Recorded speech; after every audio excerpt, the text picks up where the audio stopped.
Greetings and salutations, friends, and welcome to Society of Magical Can't Say That Word on YouTube. Actually, I think we're actually allowed to say the title. I've yet to see anyone get in trouble for saying the title, so I guess this is the current PC variant of the N-word. Do you want me to say it? Dev. I'll say it if you want. I don't mind. Dev. Didn't we learn this lesson with Sargon years and years ago, where he said it on somebody else's channel, and this is when his Patreon got taken down? Listen. I am actually a person of color, so it's fine. I can say it. I don't know if Italians count. They certainly do count. I'm buying We're time oppressed for at then. least the first 15 seconds to pass. That way the YouTube censors won't be as... Actually, I think this video was demonetized before it even started because I pointed out in the title that game genres would rather become whores than write about games, which is actually demonstrably provable, chat. That is not a spurious allegations. I have evidence. Yep, I've seen that too. Oh man, speaking of demonetization, my video yesterday actually got flagged, and it was a manual flag because it was fine for a while, and then it got hit with the 18 plus restriction. Then I had it. I did the review process, and after like an hour, it got the flag removed. So that's the sign of a bunch of people reported my video, and then YouTube looked at it and is like, "This is just an automated flagging. It's actually fine." Then put it back. So it's like, Possibly. oh, someone didn't like what I said yesterday. Well, somebody didn't like a lot of things that were said the few last days. Somebody did not like at all what Kobe Leby, which is a name in and of itself, had to say with the Society of Magical Negroes. Because you haven't watched this movie, have you? No, but I did see the trailers. You know, it was being heavily pushed like last fall, last winter. It I was was. going to movies then. Yeah, I saw the trailers for sure. I haven't seen it Service either. guarantees It doesn't censorship. even air in Norwegian cinemas. I was actually looking forward to this. I tried to find a Russian connection, shall we say, to find an alternative way of seeing it. Nothing. People aren't even bothering pirating this thing. It's got to be one of the largest movie failures in... I don't even know. Like, Jesus, this is making the Disney flops look positively successful. So, what is this movie about anyway? Well, the movie is about the trope of the magical Negro, which I didn't even know was a thing, honestly. Where Oh, apparently... really?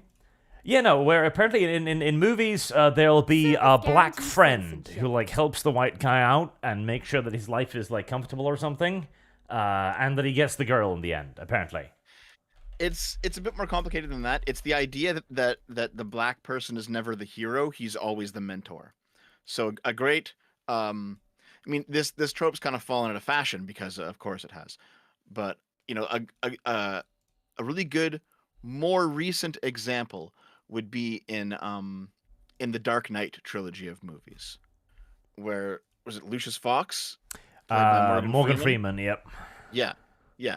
So he's a perfectly fine character. He's moral. He's upstanding. He's a good guy. But his role in the movie is to Heresy's the be older question. and to be Fire wiser is and the to teach answer. Batman and to help Batman, right? And that's what he does in those movies. He is a magical Negro character. Okay. I mean, I feel that's... I can kind of see where they're coming from with that, but at the same time, I would also point to movies like The Green Mile coming out in the SD years, too. I don't know if I agree with that characterization. Like, that this was that frequent of a trope, because I never noticed, even. But maybe that's my white privilege speaking. Maybe. Here, you know, I pulled it up on Wikipedia. I just want to see what movies, because I know that it's less of a novel thing and more of a movie thing as a trope for sure. The Green So- Mile is amazing, by the way, chat. Watch it. Yeah, it's a pretty good movie. Okay, let's see here. The magical Negro is a trope in American cinema, television, and literature. The magical Negro is a supporting stock character who comes to the aid of white protagonists in a film. Magical Negro characters often possess special insight or mystical powers, and they've long been a tradition in American fiction. The old-fashioned word Negro is used to imply that a magical black character who devotes himself to selflessly helping whites is a throwback to racist stereotypes. Yeah, so it's like there's there's several very racist stereotypes in American literature and film, right? Like one of them is, the very savage, very criminal-oriented black person who's just terrible to everyone around him. Um, the polar opposite of that is the magical Negro, where he's wise and he's helping and he's moral and he's good-hearted, but he's ultimately harmless, right? And he only exists to make other people's lives easier. I mean, I'm looking up the Wikipedia page as well, and they actually list the Green Mile as an example of the magical Negro, which... See, okay, like, I always thought that he was the main character of that fucking movie, if I'm to be honest. What was his name? John Coffey? John Coffey, was that it? That sounds familiar. Let me see. Yeah, John Coffey, yeah. No, I always thought he was the main character, because, like, the entire thing revolves around him. Like, he is the main character. He is the plot point. He is the fucking story. Well, yeah, but I mean, the protagonist is clearly Tom Hanks's character, though. The story follows him. It's just that John Coffey he's the mysterious element. I suppose I always viewed Tom Hanks' role in that movie as more like the camera, if that makes sense. As the point of view. The narrator, maybe? Yeah. Yeah, kinda. Oh, Anatolope just gave a super chat. He says, Shawshank Redemption is better than Green Mile. So here's the thing. I think the character in Shawshank Redemption, it's actually inverted, because the black character is helped by the white guy in the end. But they have the same kind of relationship. And I disagree too. Like, the Shawshank Redemption, it's not a bad movie. I'm not saying that, but Green Mile's better. The Green Mile is better. Green Mile's better? Yeah, the Green Mile's better. There's no doubt. And honestly, the Shawshank Redemption, I see that maybe as more of an example of the magical Negro, because at least there he has, like, the guiding role where he's like, hey there, this is how prison works, oh boy. And then he teaches him stuff. And then eventually, of course, the accountant gives him, like, a bunch of money. And it's like, hey, thank you. Here you go. Mm-hmm. So the magical Negro as a trope is pretty much the black person equivalent of the manic pixie dream girl trope, where you have a very energetic alt girl who comes into the main character's life and simply serves to make his life better, right? Can pick him up and he's all fucked up and she helps him recover, and you know what I mean? Like it's that sort of thing.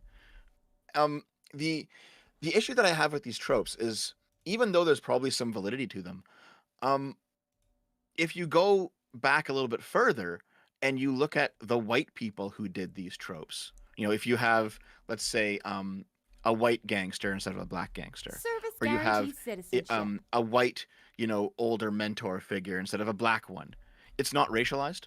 It's just a normal character. You know what I mean? Yeah, like, my impression of this is, so what you're telling me is, it's a supporting character, but we look at their skin color and or gender. Because that's all it is. It's a supporting character. But again, in the current year, we have to look at all of this and go like, well, black or woman. It's like, this is the issue with entertainment. Because I guarantee you, nobody who wrote The Green Mile or The Shawshank Redemption was like, yeah, he needs to be black because that will make him magical or something. It's one of those things where I get the point of of pointing out this trope back in the day, because let's say that you existed in a film environment where the only positive black characters were supporting characters and they weren't actually heroes themselves. I could see, after you see 10 or 20 or 30 movies of just that, you get a little bit fed up with it and be like, hold on, why can't there be a black hero? Well, we've been past that point now for like 50 years. Yeah, and I mean, there's been a lot of black heroes. And at the same time, I mean, I guess, but then I'm going to immediately, like the parrot I am, say Blade as well, or... Yep, exactly, yeah. It's like, I never... This was never really an issue, in my opinion. Well, no, it was, to an extent. Like, Fresh Prince of Bel-Air was probably, like, one of the first ones where the black character took, like, center stage, etc. Mm. But, like, that was an almost entirely organic evolution as well. It seems the more we've attempted to force this, the worse it has actually gotten. Yep. Yep. It's one of those things where like this was probably a problem in the 60s, in the 50s maybe. Yeah, and But now, like, like 50, 60 years later, we're talking about this, and it's so fucking out of date. yeah. Yeah. So since we know what the Magical Negro is, the American Society of Magical Negroes is a comedy film about a young black man who joins a Service group of guarantees magical citizenship. African Americans committed to enhancing the lives of white individuals. So, like, that could actually be kind of funny if you do it right. You know, I Yeah, can see no. the humor in that. Oh, absolutely. Like, I was actually looking forward to this, hoping that this. guarantees I citizenship. naively, I was hoping this might be a return to the racial humor of the late 90s, early 2000s, where the joke would be, hey, look at white people in the wild, like a Heresy's nature the observer question. almost, Fire right? is the answer. And then slowly but surely, the main character would realize that, okay, this isn't actually how the world needs to be. Like, we should integrate together. And the joke is on both parts. The white people for being observed as the zoological animals. Heresy's the You know, the question. classic trope Fire of why is do the white answer. people run towards the lion shouting, kitty? And the black people would then realize that, okay, no, we aren't actually so different. We shouldn't view them as these weird alien creatures. We're actually both people. That was what I was hoping. And it's apparently not what happened, however. Yeah, so I don't know what happened in this movie at all. I mean, I didn't see it. Did you? Nope. I've tried. I've tried really fucking hard, but I can't. So to You know what? Maybe I'll go see it then. Maybe I'll go see it. I'm gonna, as soon as I can get a hold of a way to actually watch it, I intend to. But the movie director describes it that it was intended to make white people feel uncomfortable and all of that. So I'm suspecting they've got a very different view. It sounds like my optimistic interpretation was wrong, and this was simply just a race bait movie. And if it was, then the race bait has absolutely majestically failed. I put a link in the link channel at the end there. The box office of the American Society of Magical Negroes has not broken $2 million. It is at 1.8 million right now. That's rough. That Okay, is bad. I wonder what it cost to make. To put this into some fucking perspective, chat, okay? Madame Web grossed almost 100 million. All right? This isn't a flop. Like, this isn't a bomb. I don't know what to describe this as. Like, I don't know, just a hole in the earth or something? Because they had some pretty big names in it. I pretty much guarantee you that the appearance fees alone ran them more than 2 million.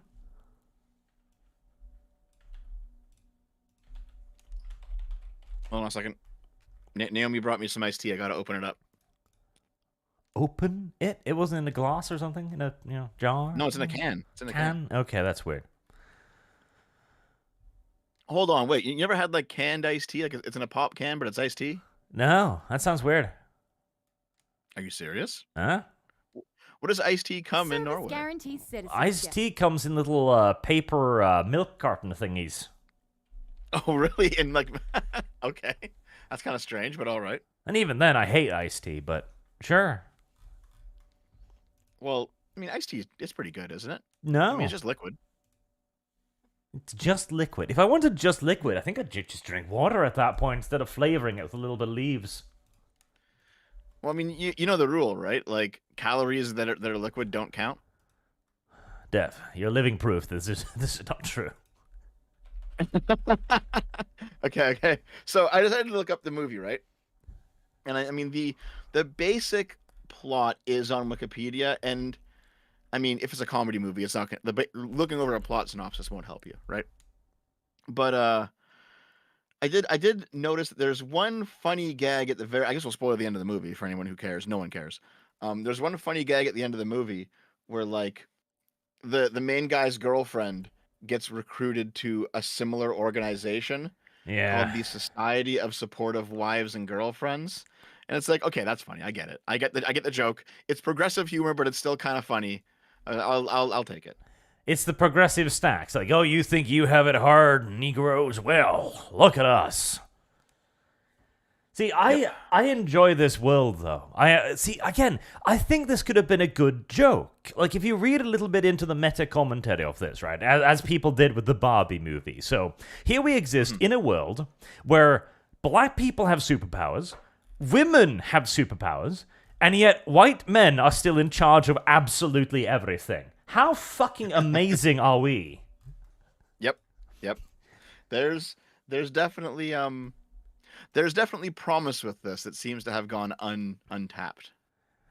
Like even the reviews have been awful because all of the reviews too, of course, because the problem is this wasn't progressive enough, and so all of the reviews are like, oh, yeah, it was a limp-wristed satire, they didn't go far enough, they didn't push the point, it was too much of a comedy for the progressives, and it was too much of a this joke wasn't even funny 60 years ago for everyone else, basically.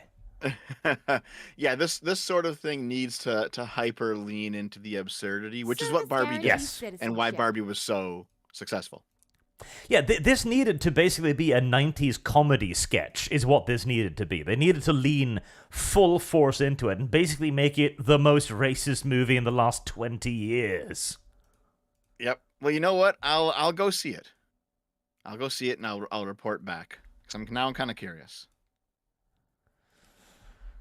Somebody, go. Let's not incite anyone to commit a crime, actually, now that I think about it.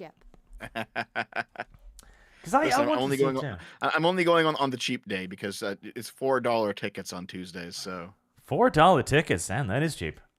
yep. But yes, the race bait this time around did incredibly poorly. Like $2 million is well, let's just say that nobody who worked on this movie is going to be working again for a while, in all due likelihood. Yeah, yeah. I mean, I got to think about it for a minute. Like,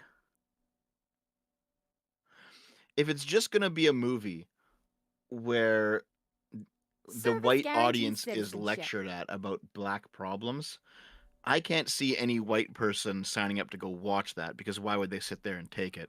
And I also can't see any black person signing up to go watch it because it's in a way it's not meant for them, you know? So, but like if it's actually a real racial comedy, then I could see it being successful.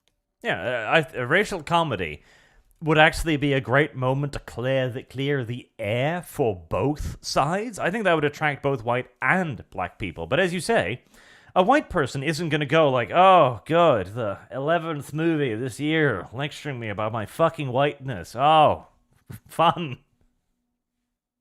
Yeah, you already get that from your video games back home. Yeah, and a black person isn't going to want to watch it because like, oh, good, another black power movie. Like, okay, I'll go watch Black Panther instead. It does it better with better special effects. Who was actually in this? Let me just see. It was an enormously missed opportunity, and the only lesson that can be learned is that you shouldn't do this, I guess. They're still trying to do the society, the spin for it. Society of Magical Negroes titles meant to make people squirm for their own good. They're going to try and pivot this into being somehow self-sacrificing, somehow, to try and get something positive out of this. Like, it wasn't meant to be a popular movie, guys. It was meant to be a life lesson or something. Well, I don't think it's going to work. I mean, it did run at the Sundance Film Festival. Maybe they should have just left it there. Oh yeah, like this was clearly a movie made for a very specific and very small audience, shall we say. Yep. Well, at least now we know that there's a bigger flop than Madame Web out there. That's good. You know, I looked up the guy who is the director. This is the whitest black guy since Talcum X. All right, here, I can get a picture of him. Hold on. What was his name? Kobe Levy. Yes. Yeah, Kobe Levy. Like, what is he, like a quarter black or something? I might have darker skin than him. Fuck. There we go. I found one with him on a white background just to fully illustrate. Now, okay, so this is a funny thing as well, where you see in immigrant societies, like the first generation of immigrants, they come to their country, and most of the time they're super grateful. Like, oh God, I escaped fucking Iran. Thank you. I was gonna get my head chopped off over there. And then the second generation gets a little bit less thankful because for them they're used to it now. They're living in Norway and Canada, whatever, and they're it's just normal for them, right? But their parents are still telling them tales about how terrible it was back home, so they're kind of in between. And then the third generation grow up on fairy tales of their homeland, their mystical, magical homeland, where everything was great and adventurous and completely different from boring here. And they tend to fetishize it a lot. And this is what we see a lot of in the American style as well, where you have a lot of black people fetishizing Africa. Like the entire... what's the name of it? The weird people who think the Africans came from fucking space. Oh, the fucking... the Yakub guys. Yakubs, yes, the Afrofuturists. Yeah. Like, there's a group of people in America that legitimately believe that Africans descended to Earth in spaceships and then just left them there, I guess. Okay. According to the beliefs of the Nation of Islam, Yakub was a black scientist who lived 6,600 years ago and began the creation of the white race. He is said to have done so through a form of selective breeding, which is referred to as grafting, while he was living on the island of Patmos. Okay, dokie then. Yeah. Yeah, he was born in Mecca. He was a member of the Meccan branch of the tribe of Shabazz. He acquired the nickname of Big Head because of his unusually large head and his arrogance. At the age of 6, he discovered the law of attraction and repulsion by playing with magnets. He decided to create new people. Let's see. Wait, hold on. He discovered the theory of attraction and repulsion by playing with magnets? Yep. Who invented the magnets? I don't fucking know. but whoever... hold on a second. Whoever invented the magnets must have come up with this first, surely. So, the insight of the differing magnetic poles led him... It inspired him to create an unlike human being made to attract others who could, with the knowledge of tricks and lies, rule the original black man. So by the age of 18, he exhausted all knowledge in the universities of Mecca, and he with 60,000 followers, he went to an island called Palan, which Muhammad later identified as Patmos. Once there, he established a despotic regime. He started to breed out the black traits of his followers, killing all the darker babies. And after 200 years, he created a brown race. And eventually, over 600 years, he created the white race. Okay, well, now I know about that, I guess. Brilliant. And I thought Scientology was a little bit crazy. Yeah, these are basically the black Scientologists. Yeah. All right. Oh, yeah. Someone in the chat's asking what time era. This was 6,600 years ago. So, what is it? 56 BC? No. 46 BC? 4600 BC, rather. Because this just sounds like the crazier version of, like, Afrocentrism, basically. Because, okay, Afrocentrism. I had to look into this a while ago. Afrocentrism actually started out like a pretty good idea.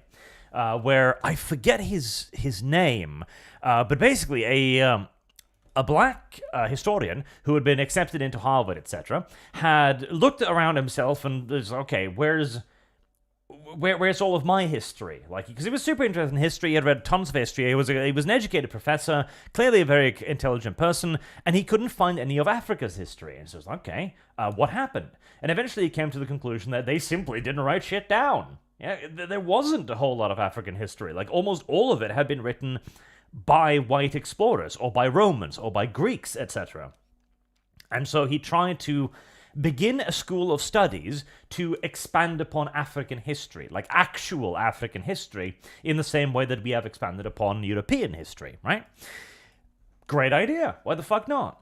But over the years, it turned into basically Afrofuturism, where shit like Yakub began appearing, and they started just making shit up, because again, they just didn't write a whole lot of stuff down in Africa.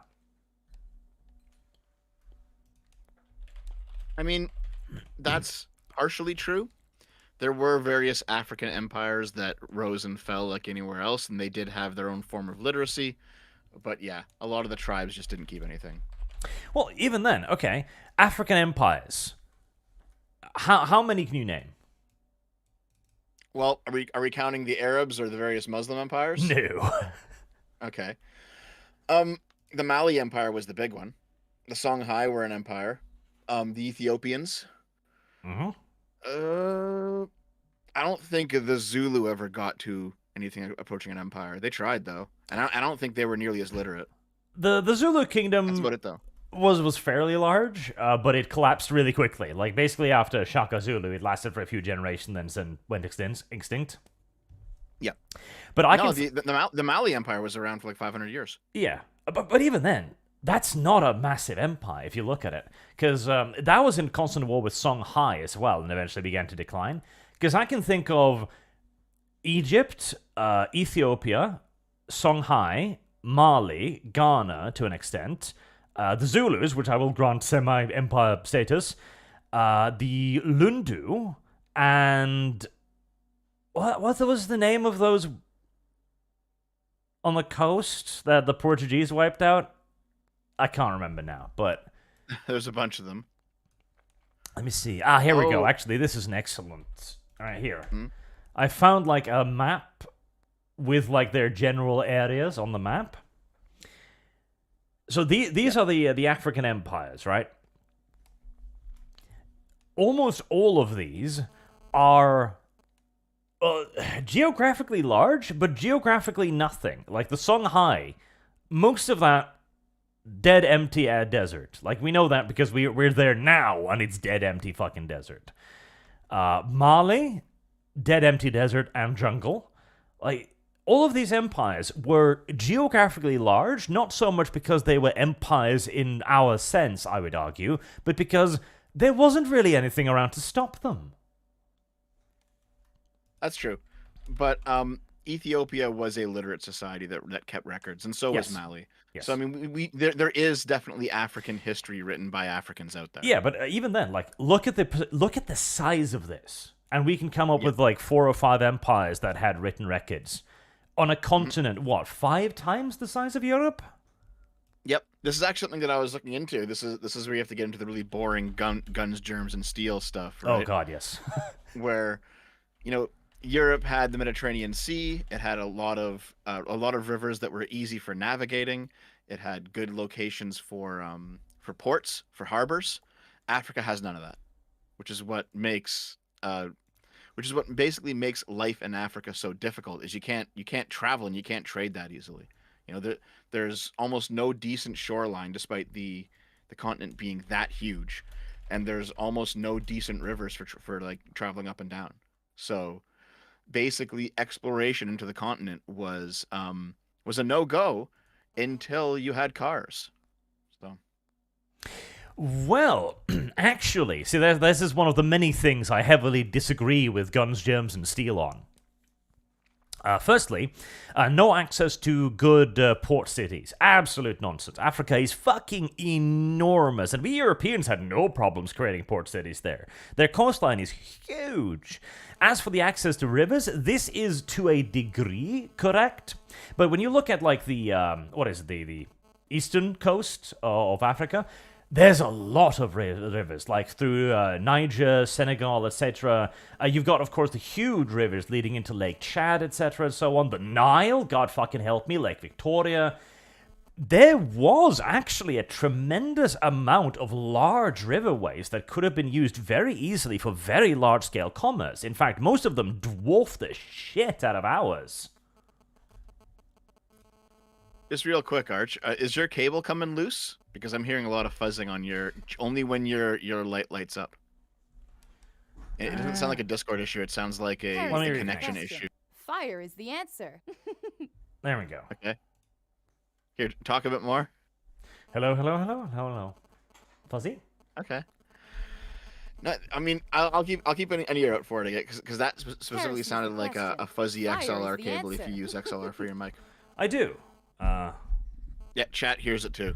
Yeah, so I had to help Kibbs diagnose his issue. This is like an XLR connection that is not quite connected, a specific type of buzzing. Like, hold on. Everything looks fine. Okay. Well, if that's the case, maybe the cable's finally starting to die. Who knows? Am I still doing it? Nope, not right now. All right. I guess I'll just listen to. Oh, yeah, I'll listen out to it. It just came back. It just came back. You guys hear that? You chat. You hear that? Do you hear that, chat? Yep. It's one of those things where, like, usually, like the big weakness of the XLR connector is that the actual plugs on them, they make this kind of noise when they start to fail, so they wiggled too much or something happened, right? So it's either the plug on your mic or the plug on your soundboard or the plug on the cable. God damn it. I'm gonna have to order a new XLR cable then. Yep. Anyway, someone's in the chat says Dev is sidetracking. Don't let him. I'm not sidetracking. Service guarantees citizenship. Okay, yeah. The thing is, from what I remember, is that a lot of the rivers are not as navigable as European rivers or North American rivers, and that was a big problem. Heresy's the question. Fire is Oh. the answer. There it was. That was very loud. Did you do anything there? I was wiggling it in the soundboard. Yeah, it was very, very loud when you wiggled that. Here, do it again, that specific juncture. Service guarantees citizenship. Anything? Nope. Okay. Am I still fuzzy? Nope, you're good now. Okay. Okay. It might just be a bad connection then. Maybe. And yes, we are sidetracking a little bit. We'll get back to it in a moment. But We'll again, get back to it, yeah. I call bullshit on almost everything he wrote about Africa. Like the entire idea about the zebras, for example. It's like, oh, the zebra fulfills every requirement I have of an excellent pack animal, but it was a bit aggressive, though. That's why they couldn't use it. Like fucking horse shit. Wild horses were beyond aggressive. We have wild horses today. They're still aggressive and shy of people. Like, we found a way to tame them. They could have too. Well, here's the thing, right? And I actually do side with him on the zebras thing, because horses have they have like a social structure, they have like a family structure. Zebras don't, and that's the big difference, right? If an animal has evolved some sort of pack structure, it's very easy for humans to tame them. If the animal hasn't, then it's not. The thing is, though, guess who did tame zebras? Was it us when we arrived? For shits and fucking giggles. Like, unironically, you can Google like pictures of tamed zebras, and there's assloads of them that random white people tame just for fucking giggles, just for funsies. Like, we Just didn't for even funsies. try. Like, we've even got pictures like of imported zebras carrying, pulling wagons like carts, just for shits and giggles, purely for shits and fucking giggles. Let me see. I'm gonna check this out here.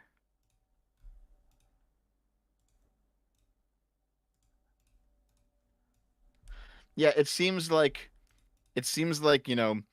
after the 1800s, basically the process began of beginning to tame a whole bunch of previously untamable animals, because we now had the ability to do so, right? But I'm not sure that they could have tamed them thousands of years ago the way that horses were. I don't know, Dev. Like, all I'm saying is, what Africa could not do in a million years, Whitey did in a weekend when fucking bored. I'm not, hold on. I'm gonna just see here. Okay, there's not that many animals that are actually tame, are there? I mean, there's dogs. All right, the Chinese first tamed them. Goats, pigs, sheep, cattle. What else really? I guess donkeys. Yeah, okay, donkeys. Donkeys. Reindeer. That's right. You Northerners tamed the reindeer. To an extent. Llamas. I think that was a big thing with a CGP Grey video. Is that the only like work animal that North and South America had access to was the llama, which is why they didn't have access to any basically. Harrison, You know, the question. North and Fire South is the America have a answer. much better claim to the no easy access to labor animals than Africa does. Like Africa has, I mean, for fuck's sake, we've tamed elephants basically. I don't know. You've tamed elephants yet? I don't think so. No. Like, fuck, the Carthaginians were taming elephants. The Indians were taming huge quantities of elephants, training them to work for them, to haul shit for war. No, the elephants were definitely more or less, well, if not domesticated, then tamed on a large scale. Bees and moths for honey and silk. We tamed them. Silkworms. That was the Japanese too. Yeah. No, I remember seeing in that CGP Grey video that like there's really only a dozen animals before the modern era, or sorry, before let's say the Industrial Revolution, that humans actually managed to tame, and they were all like Europe and Asia. They were all in Europe and Asia, not so much in Africa or North or South America. All I'm saying is, they had time, Dev. They had time. Are you saying that? Are you saying that? Right. So, on to the actual main topic of today. After Well, do you want to talk about the movie? Actually, no. You know what? We don't we'll know talk anything about it about the another movie. time. What about the movie? I'll go see the movie. We'll talk about it another time. Okay? Sure. Yes. Just bring a camcorder, I guess. God, maybe it'll come out on DVD or something. I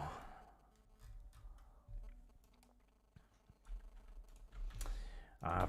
But yes, we should talk about the movie like properly, because I was kind of hoping it would be actually a funny racial comedy. But the main topic of today, Kotaku. So this happened, yesterday or the day before? Where it came out that Kotaku's editor-in-chief was resigning over disagreement with the governing body of Kotaku, which is, what was it, Geo Media? Yeah, Geo Media. Is that who bought it after Gawker fell apart? Yes. Man, Kotaku has been going through just a very slow collapse over the past 10 years, hasn't it? Yes, a very slow but very deliberate collapse. So, Geo Media has bought up a fair few. They've bought up Gizmodo. They own The Root, which is an interesting website. They own The Onion, interestingly enough, as well. So, remember that was good? Yes, I do. It was a very long Holy time fuck. ago. The Onion was basically replaced by the Babylon Bee, wasn't it? In essence, yeah. So, I have a very quick Onion situation Service story, guarantees right? citizenship. So, it's okay. I once owned a book by The Onion, and it was just all their fake headlines Service and guarantees articles like in one citizenship. big book over the years. But they made a bunch of them going back to 1900. So the idea is like it was sold basically as here's the front page of every historical Onion newspaper, but they were all fake because the company opened to 1988 or something. Mm-hmm. But they went back and they made a bunch of fake front pages from 1900 onwards, and and they sold it as this historical book. So it was it was obviously a joke book, but you could read it and laugh at it. Like one of them is how America actually lost the Vietnam War and how the Vietnamese were invading the Western Shore and stuff. It's okay, yeah, I get it. And unfortunately, this book rotted away because I let it sit in the washroom of my college apartment for years. I would just look at it while I was taking a shit, and it sat in there for years and got steam damage from the shower and whatever else. So it disintegrated. What the But fuck? I remember, listen, I remember The Onion being fucking hilarious. All right. And it had no problem making jokes about any and all political sides or just anything in general. Right. Now, if you go to Harrison's the theonion.com question. now, Fire is the answer. It's not that funny anymore.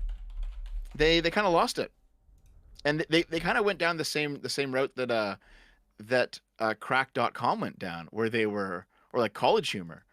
These were funny sites in the 2000s, and then they kind of started shifting more progressive and started getting more woke scoldy and stopped putting out funny content. And now they're putting out content that talks down at their audience. And these are now all dead brands. And so the Babylon Bee has shown back up. And the Babylon Bee kind of arose to fill in the gap in the market.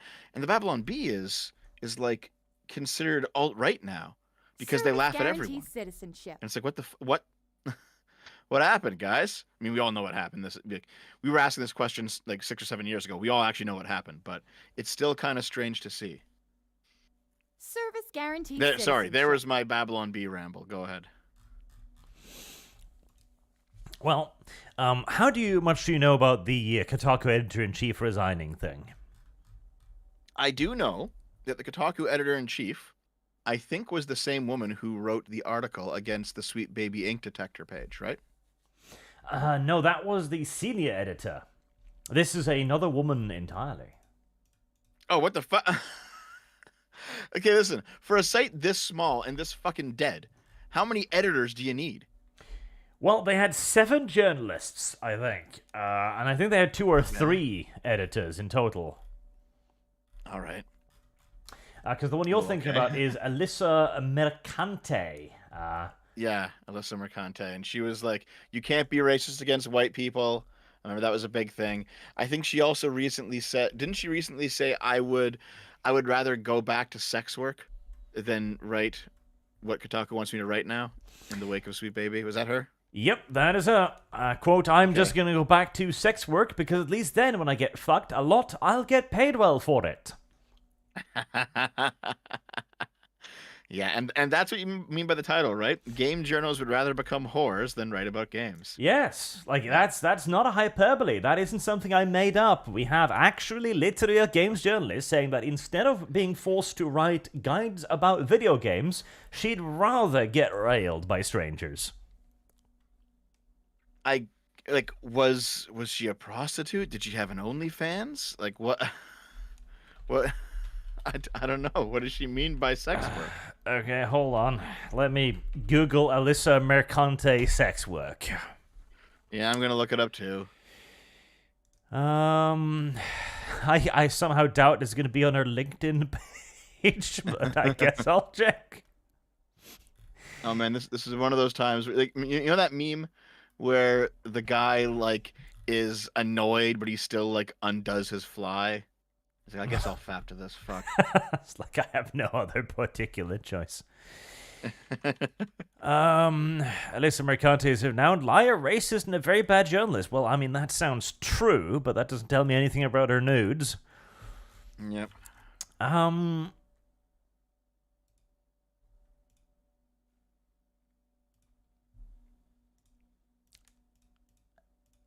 Nothing immediately leaps out. Well, she tweeted a year ago, if I ever get fired, I'm going back to bartending and sex work. Bartending and sex work sounds like she was a prostitute. Yes, it does sound as if she might have been the street kind of girl. Oh, God. You know, I'll... Okay. I would definitely take a former OnlyFans model over a former street hooker, personally. Oh, I'd yeah. choose between one or the other. Oh, yeah, no questions. Like, OnlyFans whore, okay. So her vajayjay is out there. Sure, that's not ideal. But at least it hasn't been invaded by about 52 men on a weekend.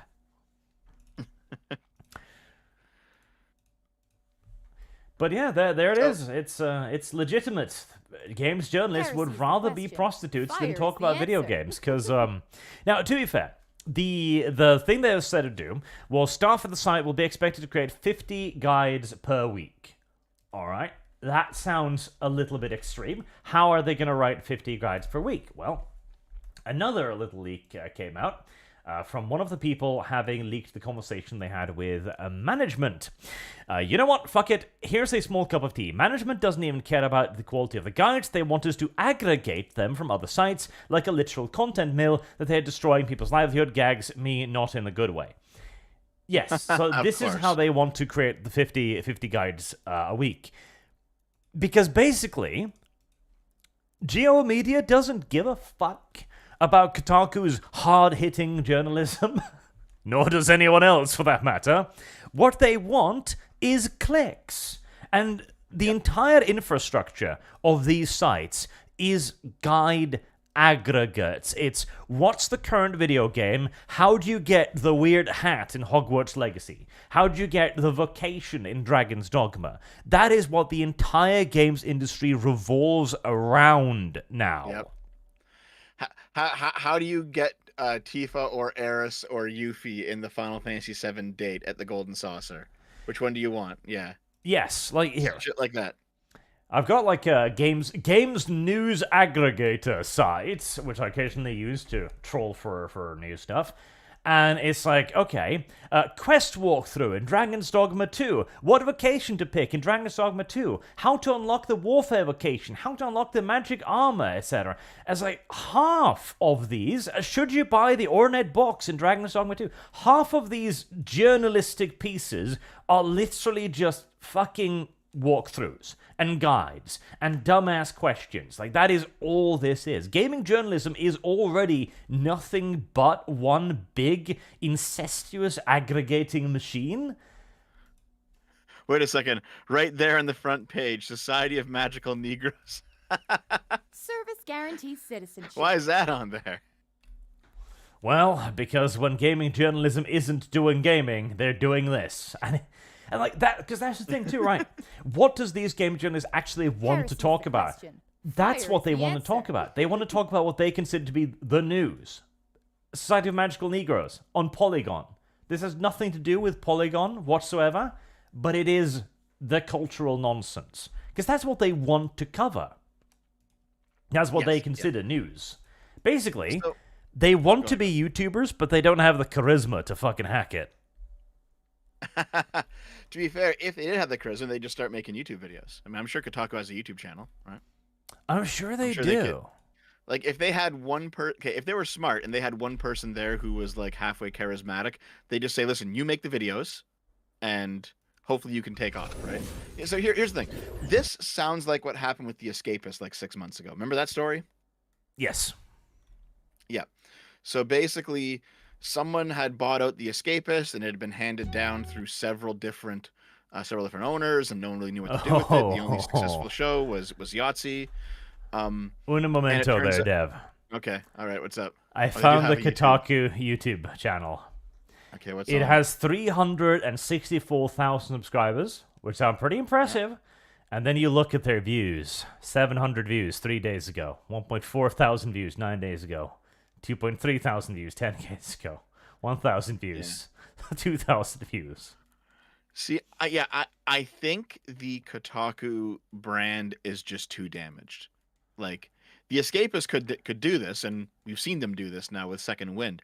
But I think it's like Kotaku's just done. I don't think there's any pulling this up, you know? Because that if you were smart and you had a brand that was worth saving, that's what you would do, right? You would have a YouTube channel. You'd have some of your best editors or your best writers start making YouTube videos. But I don't think that's going to happen with these guys. I think they're fucked. Well, the best writers and the editors here. Let's see. The only stuff that gains traction is Baldur's Gate 3 narrator reads your down bad tweets. So basically, when they can use their inside industry connections to gain exclusives or exclusive access to people, that is the only thing that anyone wants out of them. All of their actual stuff is absolute garbage that nobody wants to know about, nobody wants to care about. Yep.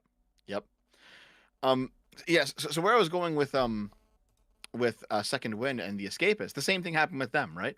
Is that they ended up being bought out, then bought out and bought out by somebody else, and the ownership changed hands, and the new owners had no clue what to do with this property, and they're just like, "Fuck it, we got to make money off you somehow. Start doing this, right?"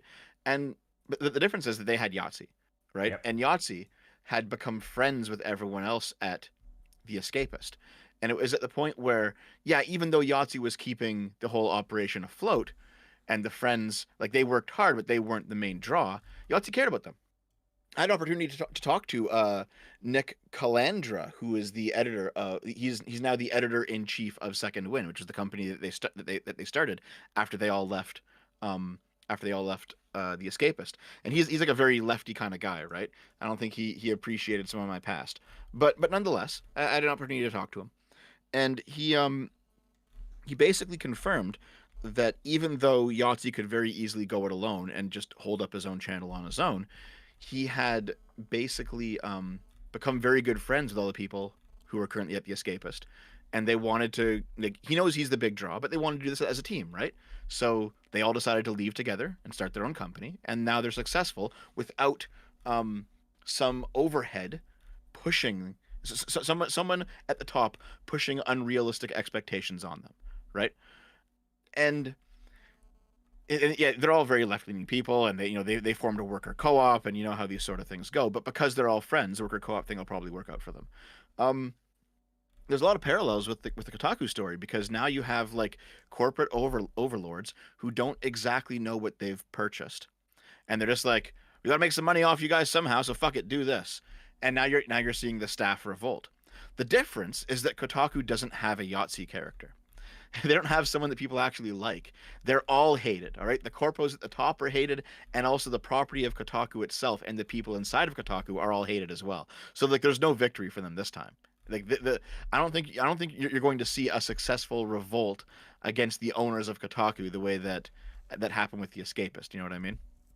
Well, the thing with Yahtzee is Yahtzee was the guy, the one guy, and the worker co-op thing that can work out.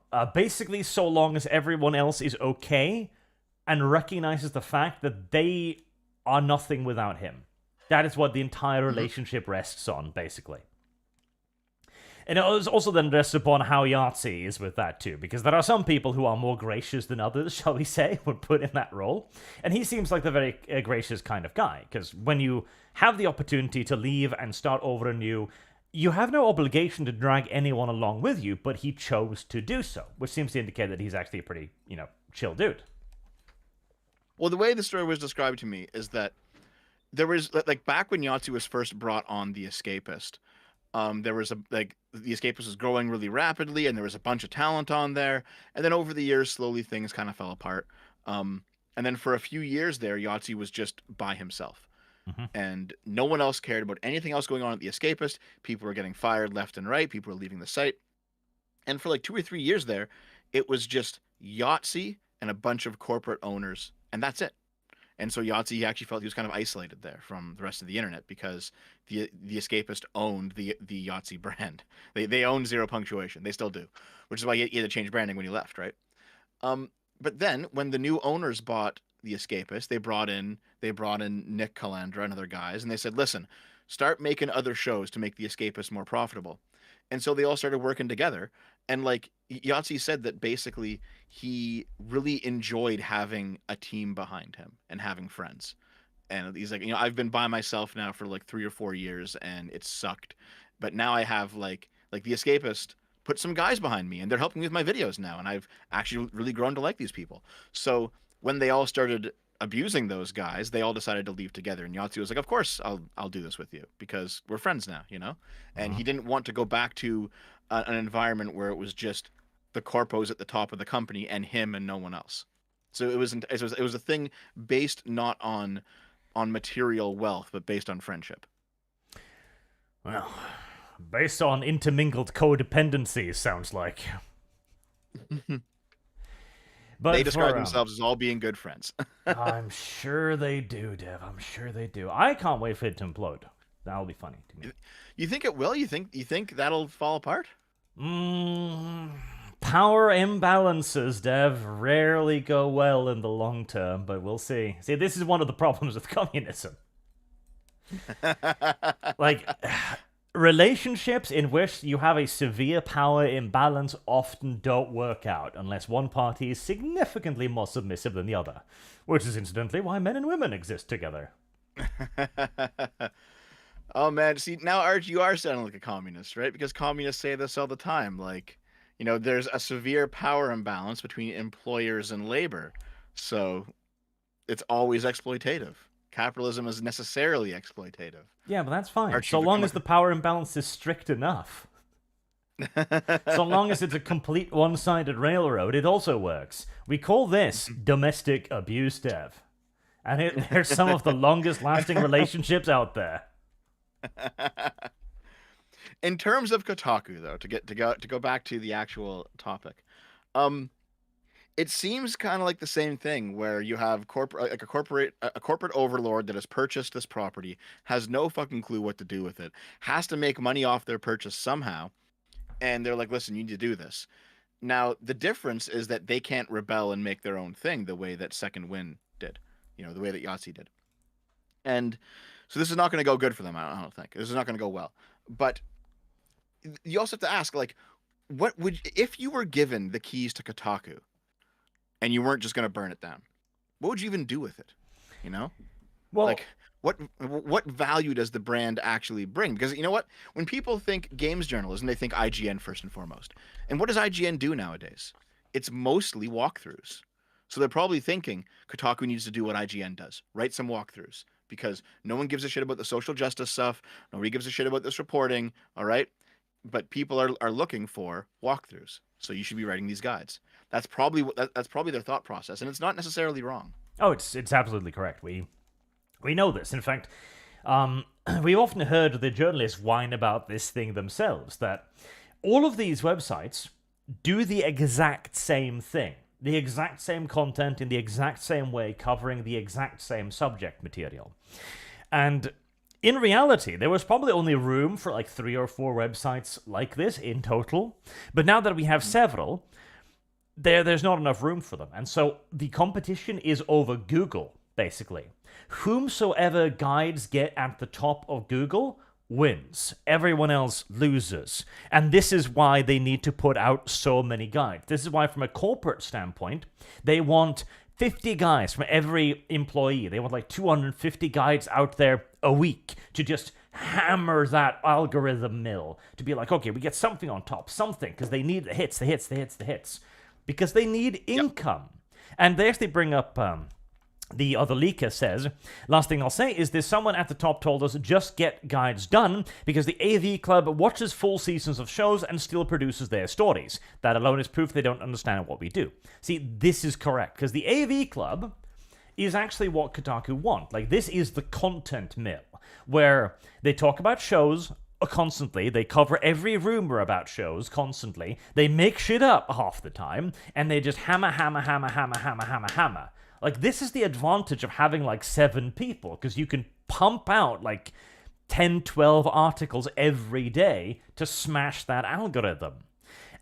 But the problem is, the Kotaku writers think they're so much better than this. That's the thing. That's how we know that they don't understand what we do. They think they're journalists. They think they're Lois Lane here, right? Like, chasing the story, battling Gamergate, fighting for justice. No, you're a fucking automated typewriter. That is all you are. Well, the thing is, I think they might be thinking of the Kotaku of 10 to 15 years ago. Because, like if we're comparing Gamergate 1 to what we're now calling Gamergate 2 with the Sweet Baby stuff, the influence of the game journalists has massively diminished over the past decade, right? They actually were the gatekeepers of the industry in 2014. Mm-hmm. Now, they were starting to lose that to the YouTubers, and they've completely lost it to the YouTubers now. But I think a lot of them are like, they still think that they have that much power when they actually don't, because things have just moved on away from them. Yeah, and I also remember this, back in the day of Gamergate 1, TB had an interview with the guy, I think, was he running Kotaku or founding it? I don't remember. where Service guarantees basically the Kotaku citizenship. guy's point of view was that they weren't aiming for impartiality or objectivity. Instead, they were aiming for personalities. So that when you went to read a guide or a review by a person, you would know that person. You would know their biases, you'd know their preferences, and you'd take that into account. So you'd come there almost as much for the persona as for the review itself. Now, of course, we return then to the problem of Kotaku's YouTube channel, in that if they had charisma, they'd be YouTubers. They wouldn't be Kotaku writers. Yeah, because I mean, what they're describing there is technically correct when it comes to YouTubers, right? Yeah, absolutely. Is that YouTubers, they're not impartial. They are people, but you know their personalities. You know that, like, if your interests line up with theirs. So, if a YouTuber that doesn't like RPGs does not recommend an RPG, well, not to think that the RPG is bad, right? Because he's not an RPG guy. He's a shooter guy, or whatever the case may be. Mm-hmm. That article that you mentioned, I vaguely recall it. Was it Stephen Totilo who wrote that back in the day? Like, where they said that we don't want to be impartial? He might have written it too, but I remember it from an interview he had with Total Biscuit on a live stream many, many years ago.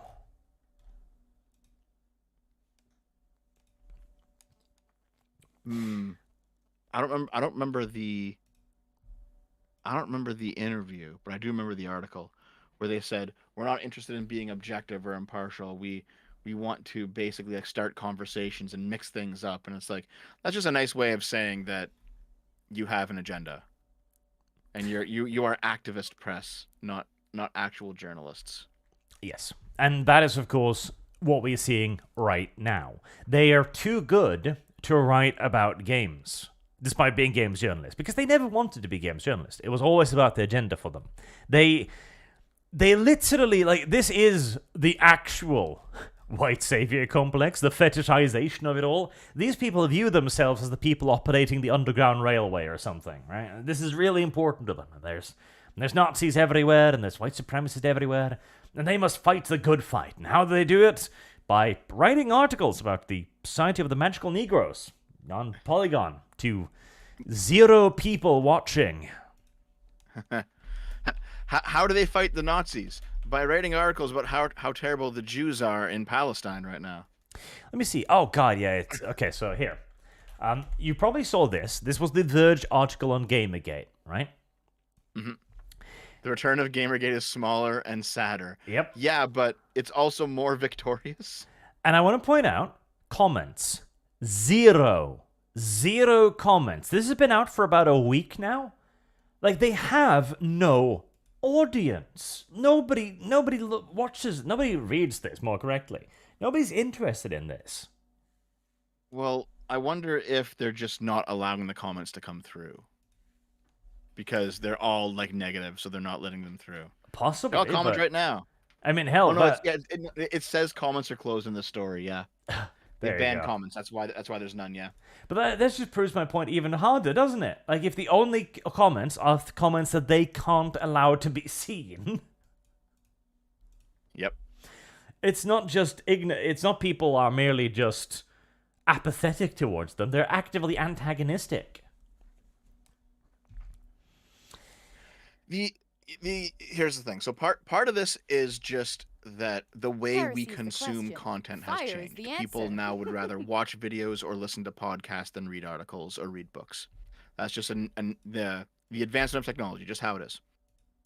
However, another part of it is that these people are no longer even trying to be objective. They're no longer even trying to account for their own biases. So people are just abandoning them, right? It's a 1-2 punch where you might have some written websites survive if they actually attempted to be objective, even though technology is not swinging their way anymore. But all of these ones where they don't even try to be objective, I think they're all just going to die. Almost certainly. And this was kind of Geo Media's last-ditch attempt, I think, to try and turn Kotaku into something. But the journalists, all, I presume, have basically unionized and threatened to quit and stuff, because Alyssa Mercante, the white people, you can't be racist towards them, said Kotaku staff had a somewhat productive meeting with management. Expect news to continue coming from us, at least for now. Your support and your voices certainly helped, so thank you. So, this is essentially the Geo media surrendering on Kotaku and going, okay, you're still going to be allowed to do your news, but probably they're also going to have to do X amount of, like, guides or something, right? So it's a middle-of-the-road thing when neither side is happy. And for a website that has been failing for about 10 years, weirdly enough, I don't think a compromise is really going to work out for either side. Yeah.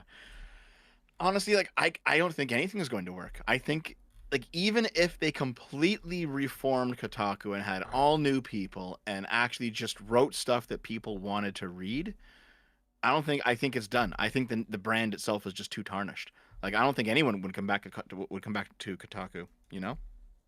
Well, okay, so this is a great little thing here. So, one of the big things when you talk about the brand being tarnished is not just Kotaku, it's gaming journalism in its entirety. Here's a article about Dragon's Dogma 2. So, Dragon's Dogma 2, have you played it or seen it, Dev? I've seen a bit about it. I know that there's currently some sort of backlash about purchasing save slots, which sounds fucking retarded, but I don't know the whole story. So it came out, and it had microtransactions, and nobody knew about this. It hadn't been really talked about, and a lot of people were just like, "What the fuck, microtransactions in the single-player game?" You also there are no save slots. You can have one character only. You can't even delete that character. If you want to do a new character, you have to manually delete your save game files in Steam. Oh my god. That's fucking ridiculous, dude. It is. And again, the microtransactions caught everyone by complete surprise. Like, what the fuck you mean microtransactions, right? So, what happened? Why didn't we know about this? Well, it turns out that, yes, the reviewers did know about the microtransactions, says this guy. I've seen the review guide, so the official review guide handed out by Capcom to the reviewers mention microtransactions. All microtransactions are listed there. All prices are listed. Max number of purchases you can make for each item are listed. The information about microtransactions were put out by Capcom in detail to the reviewers who chose not to disclose it. Why? Oh, but it wasn't very relevant. It's not very relevant, Dev. $40 of microtransactions, just not very relevant, you know? Man, Capcom's gone downhill. I don't know if you've noticed. They have. But they're still a long way behind the gaming journalists. Mm-hmm. It's like, can you imagine, like, how divorced from your audience must you be to think that $40 of microtransactions in a single-player game in 2024 is not a relevant fact to mention? Yeah. I mean, I maybe they're trying. Hold on. Maybe they're trying to avoid getting blacklisted again, because Kotaku's already been blacklisted from getting Nintendo games early and Bethesda games early, and I think BioWare games early. Like, Kotaku's on a few blacklists. Yep, and that's probably it. That you're probably correct. It's probably because the Capcom sent them the review guide, the whole guide, and at some point they had a little quick word with the industry. It's like, so this part about the microtransactions, not very relevant, don't you think? That's not very important. Nobody cares about this. So, I decided to look this up. I was curious, right? Because you saying that, like, Kotaku isn't reporting on what people want to hear. I think that really rings true, and it's rung true for a while, right? Yeah, so for gaming journalism as a whole, like, they are pathological lies. I had to dig this up. I had to go way back, okay? I had to do some digging to find this. This is an archived article from October 4th, 2004. Okay? And it says, Gawker Media, we're where the boys are. Okay? And this is Take a Gawker, screenshot of it, please. Like, my archive links do not open for me recently for reasons unknown. Sure, I'll take a screenshot. Thank you. But the TLDR of the article There we basically. go. This one actually did open. is it Never open? mind. It's open? Okay. The TLDR of the article is that Gawker is positioning itself as basically a company that is focusing on the male demographic, and they've opened Kotaku to be their anime and video games branch of their operation. Yep. And this was 2004, right? So this is like the era of Spike TV when you could like Service actually guaranteed citizenship. actively market towards men and have things for men, and they would sell because of course they would, because they're half the fucking population, right? So it's very interesting to see, like, we're going to set these places up to be to be about things that guys are interested in, and we're going to market to guys, and then that's how they get started, and that's how they become popular. And then as soon as they're like, oh yeah, all the people we marketed to, you're all evil, then they start declining. It's like, well, what did you guys fucking think would happen? Weird. Mysterious. Yeah, no, they got taken over by activists. Like, the new crop of people who were coming up and seeking jobs in the industry, they weren't gamers, or at least they weren't gamers first and foremost. Because this thing, the primary difference between an activist and anyone else is that the activist will always put the cause ahead of anything else. The cause must always be the most important thing. And so whilst an activist can be a fan of, say, 40k, they will never place 40k in front of their activism, which is why you cannot talk to an activist about a hobby without making it about their activism. Like, this is why pronounced leftists cannot be in 40k. I fundamentally believe that they cannot exist in entertainment because they will never be about the entertainment. They are programmed to always try to make it about the activism. It's like having a fucking vegan over for dinner going like, oh, you know, my vegan lifestyle. Yeah, I do know what you mean. But like all of these places, they are starting to fail, and the ones that aren't failing, like IGN, for example, they have switched over to guides and also just straight reporting. Yep. In general, IGN's actually been pretty good for that, more or less, right? So, yeah, like I don't know what the fuck their plan is here. You know, like it seems like the people who are working at Kotaku are arguing against management when management actually wants to do the right thing. And the people arguing against Kotaku arguing against management might actually win this conflict. But what are they winning? Like, they're winning the ability to keep writing articles that no one reads, to be the laughingstock of the internet, to further tank the company, to ensure that their colleagues get fired down the road because they're not going to generate any income for this company. Like, what did they win, really? Well, that's the thing. I don't think they... not that they don't care. I simply think that they don't understand.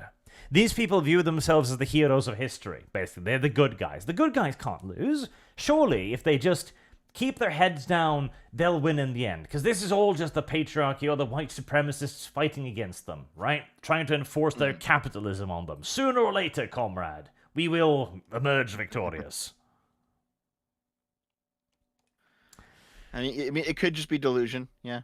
I think it is delusion, honestly, because these people have access to the back end. They know they're not earning their salaries. It's like their entire YouTube channel, right? Which gets something like 40,000 views in a month. That ain't fucking paying for shit. Yeah. And in fact, I keep coming back to this point. I don't think there's any way to fix this, you know? No, I think the Kotaku brand is so damaged that even if they did everything right, purge all the people, get new people, redouble their efforts on their YouTube channel, I think the brand itself is just too hated now by gamers. It's not coming back. Yep, the brand of Kotaku is hated, and just gaming journalism it is synonymous with lying activists now. I don't think there is any salvaging it. Like, it's going to be wiped out, in essence, and eventually we will get wiped out as well, by AI, probably. And then eventually that AI will be wiped out as well. Like, their time has simply passed. And they did most of this to themselves. I mean, there's still room for, I believe, written websites out there. I mean, for fuck's sake, mangas are still doing great. There's still a market for fucking webcomics and so on. Like, I don't think written media in and of itself is outdated yet, although we are probably heading in that direction, as you said. But when written media is nothing but lies and activist bullshit, you've zeroed out a very small percentage of the overall market there. Yep, that's all true. I'm trying to think about this.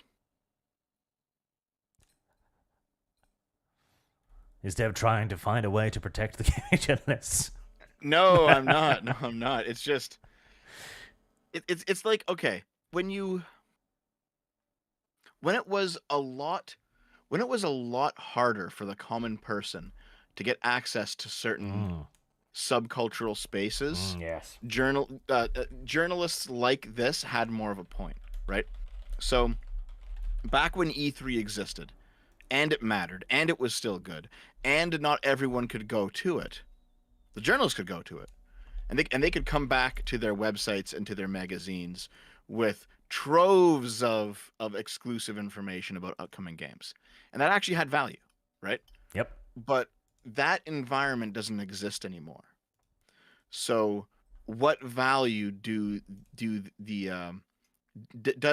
let's say, the enthusiast press in a subculture, what value do they bring to the table in a world where more people have access to the very information that they used to only have access to? And the value is almost nothing. There's almost no value, in fact. Yeah, and this was eventually also what kind of killed video game reviewing on YouTube, in my opinion, where there's only now a very small handful of established channels that do reviews, and they've kind of taken over the space of the old gaming magazines and websites. Because most of us gamers now are so deep into our hobby that we don't really need to be told anymore what game is good. We probably figured out what we like pretty well now.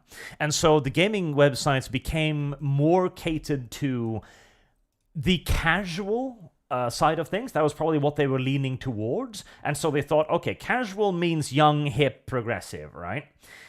That turned out to be a very bad idea, but because they also fundamentally misread the casual gaming audience. The casual gaming audience, and by this I mean like the people who game as a very peripheral hobby, right? The Call of Duty frat bros, they buy Call of Duty. They don't need a video game journalist to tell them if Call of Duty is good. They buy Call of Duty. Like the same with FIFA. You know, the FIFA player doesn't go like, "Oh, I wonder what there's happening in FIFA 2024." No, they know. They expect football, and that's about it. And as you mentioned, now that they don't have that gatekeeping power, that they don't have access to that exclusive information anymore, and that was the only thing that we saw on the Kotaku side, which was actually getting traction, the exclusive stuff. What reason is there for them to exist? Yeah, it's not quite gatekeeping. Not this time. It's more like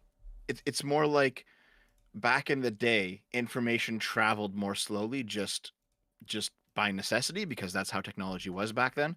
So, before YouTube, and you were getting your Nintendo Powers in the mail like I was, for example, or your Electronic Gaming Monthlies or whatever they were, not everyone could, open up the internet and watch a video or a stream from the latest E3 conference. Yep. But these companies could afford to send a guy out there to attend them and report back and then write articles and get screenshots and, make a whole production out of it. And then you buy the magazine.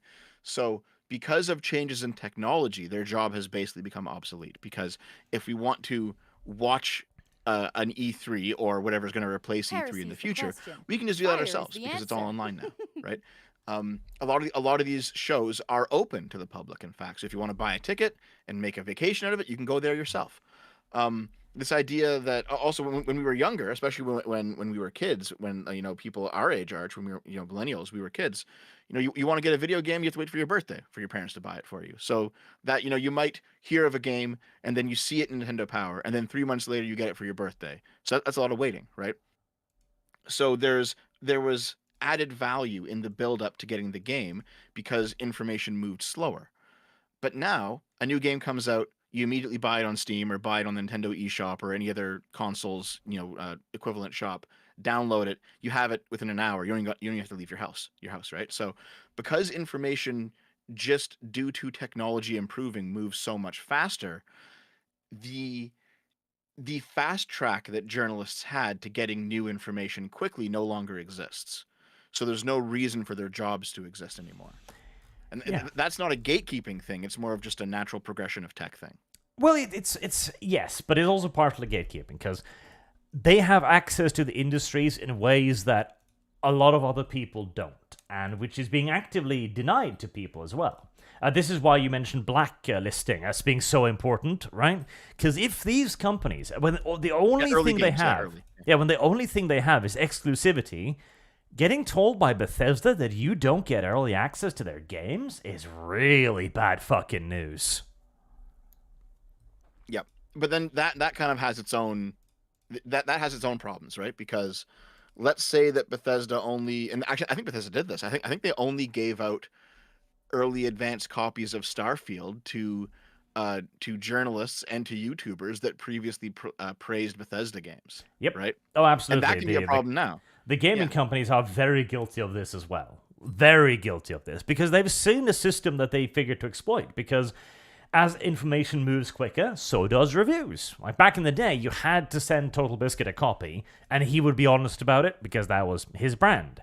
But as there were 500 Total Biscuitses, well, you send it out to the 500 others, then you sift out the ones that say things you don't like, and you still have 300 reviewers giving you the review you want, instead of rolling all of your dice on one guy. Yep. And there's a whole bunch of 200 to 300 viewer Andys on Twitch who would love to blow up to 1,000 or 2,000 or 5,000 views. And if they get a copy of the game, they can stream a day early. That'll help them, Absolutely. so they'll do it. Yeah. And they'll be very grateful for it as well. So this is really a multifaceted problem, it seems. It's not just journalists, but right now journalists are feeling the effects of the negative parts of the problem that are affecting them. And some of it's just their own fault, and some of it is just the passage of time and new technology kind of making them obsolete. It is. I am just happy that I got to see the end of Kotaku. Although we're probably still a year or two away before they actually shut their doors. Yeah, I mean they've shut their doors like 3 times, and they've always come back. Yep. Like Hulk Hogan destroyed Gawker, and Kotaku somehow survived. So. Yeah, because people were willing to buy it because they were still perceived value in the brand. But if Geo Media shuts them down, if Deadspin couldn't find a buyer, like a sports thing couldn't find a buyer, I can't imagine who would pick up Kotaku at this point. We should do it. No, seriously, we'll crowdfund. We'll get Sargon's on board. We'll get like a bunch of people who are YouTubers, kind of all in our general sphere of the internet. We'll get them all on board, and we'll buy Kotaku, and then we'll do something that's actually good with it. Like Dev, I feel like just making a separate site would be more useful at that point. Yeah, but this is like a moral victory, Like imagine planting your flag on the corpse of Kotaku. That's true, I suppose. That's true. All right, I'll move on to some super chats then. No, you know what I'll do? Yeah, I'll change my name to Short Fat Kotaku. That would That's be what funny. we'll do, guys. Obdulio. Apparently, Kotaku has backed down about the Garage thing, and the chief who was quitting is now going to release a hit piece on YouTuber Melanie Mack, according to Bounding Into Comics. Yep, they do appear to have backed down. No, I saw the Melanie Mack thing. Yeah, the Alyssa Mercante chick is working on an anti-Melanie Mack hit piece. I know nothing about Melanie Mack except for that one thing Rags mentioned in our super secret chat. So Melanie Mack Service guaranteed is citizenship. she's one of Stuttering Craig's rotating co-hosts on Side Scrollers. I think she's there like once or twice a week. Um, she was, I think, actually a gaming journalist way back in the day. We're talking like 10 years ago. But she moved into YouTube. She kind of saw where the wind was blowing. Um, in recent years, she's become much more of an evangelical Christian. She was definitely not this religious in 2018. But she's not necessarily first of all, no, she's offensive. She loves saying slurs and making fun of people like we all do. But like I don't get the vibe that she would kill me for being bi the way an Islamist would. It's one of those things where it's like I disagree with her, but we can coexist, if you know what I mean. you're not bi gay. Either way, point still stands. Is that like she seems to be the kind of person who's like, I think being gay is a sin, but you still have the freedom to do it. It's that sort of thing, right? It's like, okay, yeah, I can coexist with a person like that. That's fine. I mean, yes, but I immediately then feel as if the slippery slope is probably true on both sides, because I think I've seen this before too, but... Yeah, I've seen it before too, but and who knows? Maybe deep down she actually is, sharpening the sword. But I don't get that vibe from her personally. The slippery slope exists. I'm not sure if she'll fall down it. She hasn't so far. And besides, from what Google is showing me, she's decidedly more attractive than Alyssa Mercante, so that's one thing. Well, she went viral a few years ago for being the carnivore girl. She only eats meat and butter, and that's it. Okay. Have you seen the pictures of her like only eating just eating raw sticks of butter? No, and I don't know if I want to now. Hold on, I'm going to show you. As usual, no means very little to Dev. It's not a word in his fucking language. I bet you, Yeah. Dev has a long, dirty history as a serial rapist. I guarantee it. You sure? Like, Dev, no, me- I don't recognize that word. People keep saying it to me, but I just don't understand. Here, I'm posting it. Take a look at this. Yep, she just eats sticks of butter. She just eats sticks of... Is that... That's her thing. Is that... Okay. Well, there you go. I've learned something new today. Are you sure this isn't a joke? Surely, you can't just eat butter. Yep, that's all she eats only meat and butter, and that's it. Okay. And there is a certain there's a certain diet. What's it? Is it keto? Is like pure keto where you eat absolutely zero carbohydrates. It's only dietary fat and protein. And that's what she's on. Okie dokie. It's one of those things where like it can actually be very unhealthy for you unless you eat certain types of high vitamin fat. I would imagine it would require a very specific diet, yes. But, more freedom to her, I do suppose. Tim France has been a member for 2 months. Woe betide the communist who is late, gay, and incapable of taking the L. All of those things are true, it's correct. Zero Firewater. Archley, why do you not power washing ArchCast with the Purple Stateswoman so you can be monetized? That's a good point. So I don't know if I told you about this, but I can talk about whatever I want whilst power washing. No matter how racist, no matter how obscene, no matter how perverted, YouTube gives me the green icon. Here, I Really? put an objective truth in the title, yellow icon, before before a single word is spoken. I think it's because YouTube, for the most part, only looks at titles. If you do like Let's Play of a game, part 18, and then say the craziest shit, you're not going to get caught. I don't know. I keep getting caught quite a lot on my gaming streams, but no Power Wash Simulator. To be fair, my Coffin of Andy and Lele streams got instantly demonetized, like immediately. Yep. There, I'm Before I doing even streamed them, they were demonetized. I'm doing a little for shits and giggles playthrough of it with Pancake, one of the voice actors I occasionally use. Mm-hmm. And all of those get demonetized too, immediately. And to be fair, there's some creepy shit in that game. Yeah. It's actually a really good game. I'm surprised at how much I'm enjoying it. It's a very good game. That's why I'm actually doing the little voice acting series on it. Nobody watches it, and I don't care because I fucking love the game. Like, it is unironically the best visual novel, and I will call it a visual novel more or less, I've played since Muvalov. Everyone should play Coffin of Andy and Lele. It's fucking great. Zero says the later theory of value in full effect. Apparently, YouTube does boost you in the algorithms if you don't show up on time. So that's a good thing. Is that actually real? V says so. Does V have insider YouTuber knowledge? Probably. He's Romanian. I bet he's gotten in there into the server room at some point. So I do know some insider YouTuber knowledge myself that I've been taking advantage of.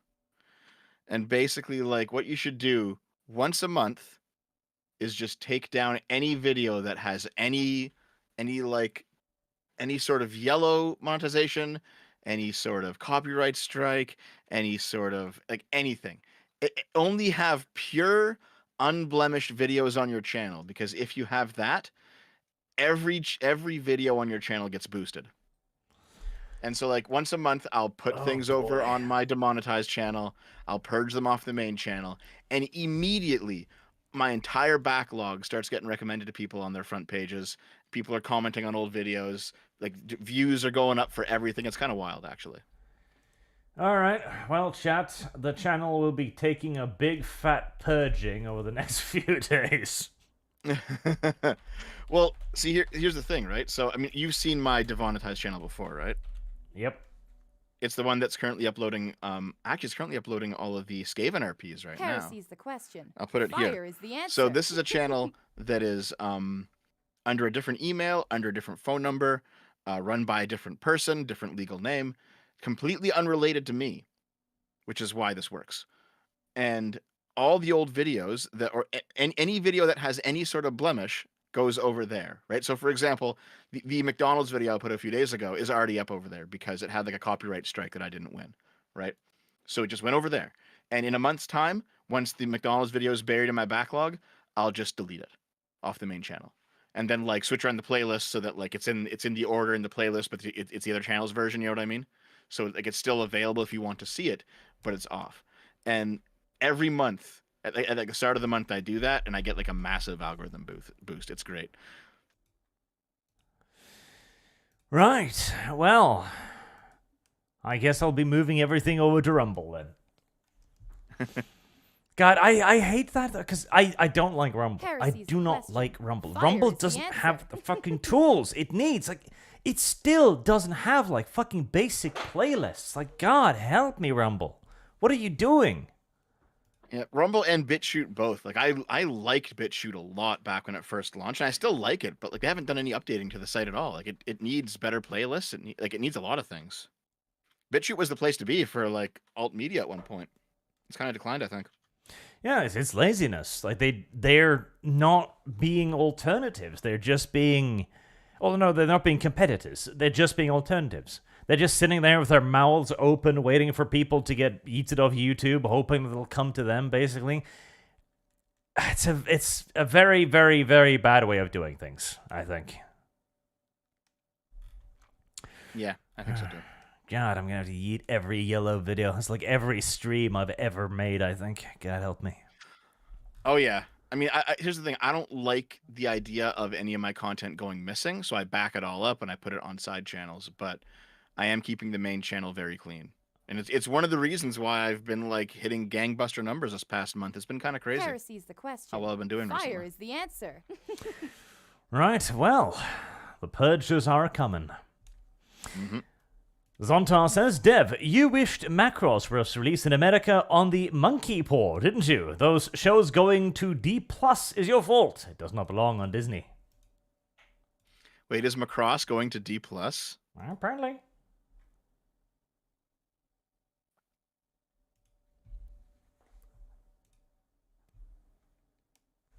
Shrugs. Zontar. Oh man. Arch for Oh, 2 go years. on. Russia will probably eventually win. Ukraine after destroying 55% of Russian oil refining capacity in 12 days. Now I'd win. They're still going to win. They're still going to win. It's going to take another 2, maybe 3, 4 years. It's an eternal war now. But they're still going to win. What is your take on the reenacting that Call of Duty scene where an airport is shot up in Russia? Oh, that, I don't think it was the Americans this time around, because it's too obvious. Like, the Americans bombed the Nord Stream pipeline, there's no question about that, but I would like to believe that America wouldn't do this. I don't think it was the Ukrainians, because how the fuck would this benefit them in any way? I don't think it was the Russians either, because people are speculating that Putin did this because reasons. It's like, I think this might... Flag. Yeah, I think this just might have been a terrorist attack. Just straight up. I mean, I know that ISIS said they did it. It's like some ISIS cells like, we did it, we're the guys. ISIS says they do everything. They just claim credit for everything now. Yeah, I think it might just have been a terrorist attack until I see something far more conspicuous. Now, I'm sure that that Putin will turn around and blame Ukraine. Oh, he already has. Yeah, and use it as an excuse to ramp things up. I mean, sure, he'll use it as an excuse, but I don't see how he would have really that much benefit from ramping it up. You're already at war. Like, surely the ramp up's already pretty well underway. I mean, yeah, but maybe this will galvanize public opinion. I know. Here's the thing. After 9/11, Maybe. man, George Bush could and did point the Americans at anyone and anything, and they were ready to march right after 9/11, man. Sure, but I don't know. Like, I think it's going to require a hell of a lot more than this to galvanize Russian opinion after the casualties they've taken. I don't know. It seems a weird false flag. I think it'll probably just be terrorists. Yeah. And we must also remember they did have that whole confrontation with Wagner a while ago as well. And there is a bit of an ongoing conflict within the Russian army between the Chechen Muslims and the private militaries, who were the only ones who achieved anything in Ukraine. So maybe some kind of internal political blowout. Yeah. It's too bad that march on Moscow didn't go anywhere. That was interesting for a while. It's like, oh shit, something's happening. PSU asks, have you heard about the monk guy who died at 82 or 83 years old and had never seen a woman because he was left at the monastery as a newborn and raised by monks? I haven't, but that sounds like a blessed existence. Here, I'll show it to you. Hold on. That sounds like a pretty good way to live your life. Zeroka, 1444, has been a member for 40 months.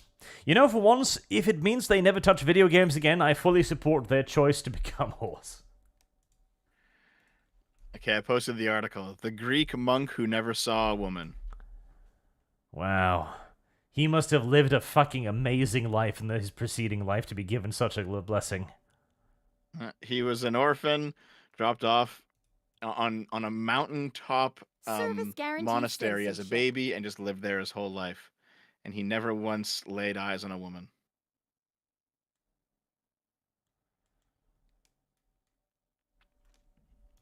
The world's luckiest man. Fire is the answer. Nye MechWorks, hey Dev, 2020 election fraud evidence was rejected on standing because the courts were afraid of fiery but mostly peaceful protests. Oh. Yeah, I don't believe that for a second. I believe they're rejected on standing for reasons of standing, which is what it fucking means. PSU, the game you can stream on 1st of April is My Little Pony, a maritime bay adventure. That's going to cost you a lot more than 50 Norwegian kroners, I'll tell you that much. Listen, Arch's going to be convinced to do many things, but everything has a price. And, let's see, Steam. I can't even find it. My Little Farmies, that does not sound, There we go. A maritime... Oh, God, it's not even the OG stuff. See, I can appreciate the OG stuff for what it is. The new stuff? Oh, God, no. Surely there's something. Nope, new generation. My God, really? Ah, there we go. Pinball. My Little Pony. There you go. You'll have an easier time convincing me to play pinball. Okay? Antelope, Shawshank Redemption is better than Green Mile. Antelope is, of course, incorrect in this, as we know. Shut up, Steve. Alec Adamson, I'd have thought they'd pick up on the black guy dying first in horror movies, Hope.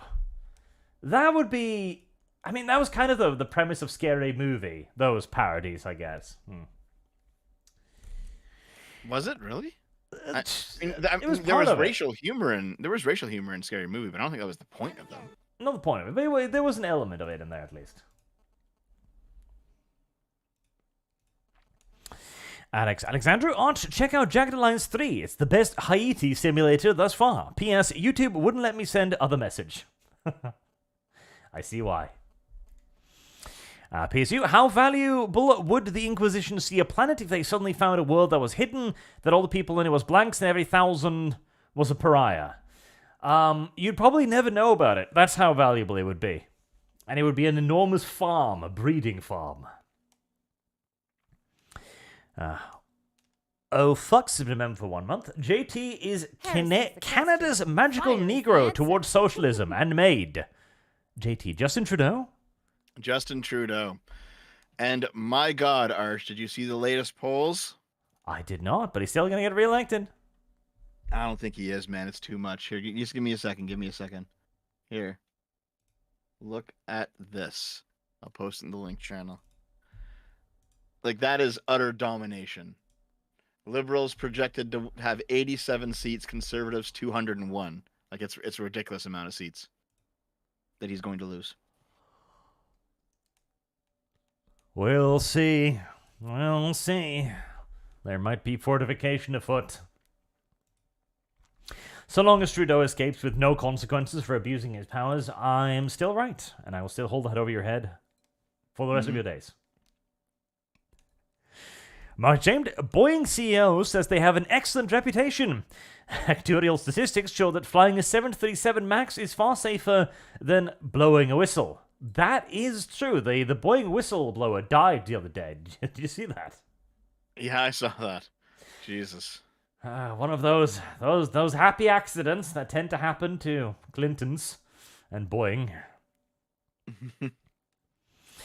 PSU just watched your part 3 of Power Wash Sim game, and did you know there was a shaved orangutan prostitute in a country in Southeast Asia that was the most popular in the area? The answer. Oh. Wait, you hadn't heard about that? I didn't. Yeah. So basically, there was one location that ran out of prostitutes. So they got an orangutan, shaved it, put makeup on it, chained it up in a room, and then taught it basically to twerk. Hmm. You haven't heard about this? It's a pretty old story at this point. No.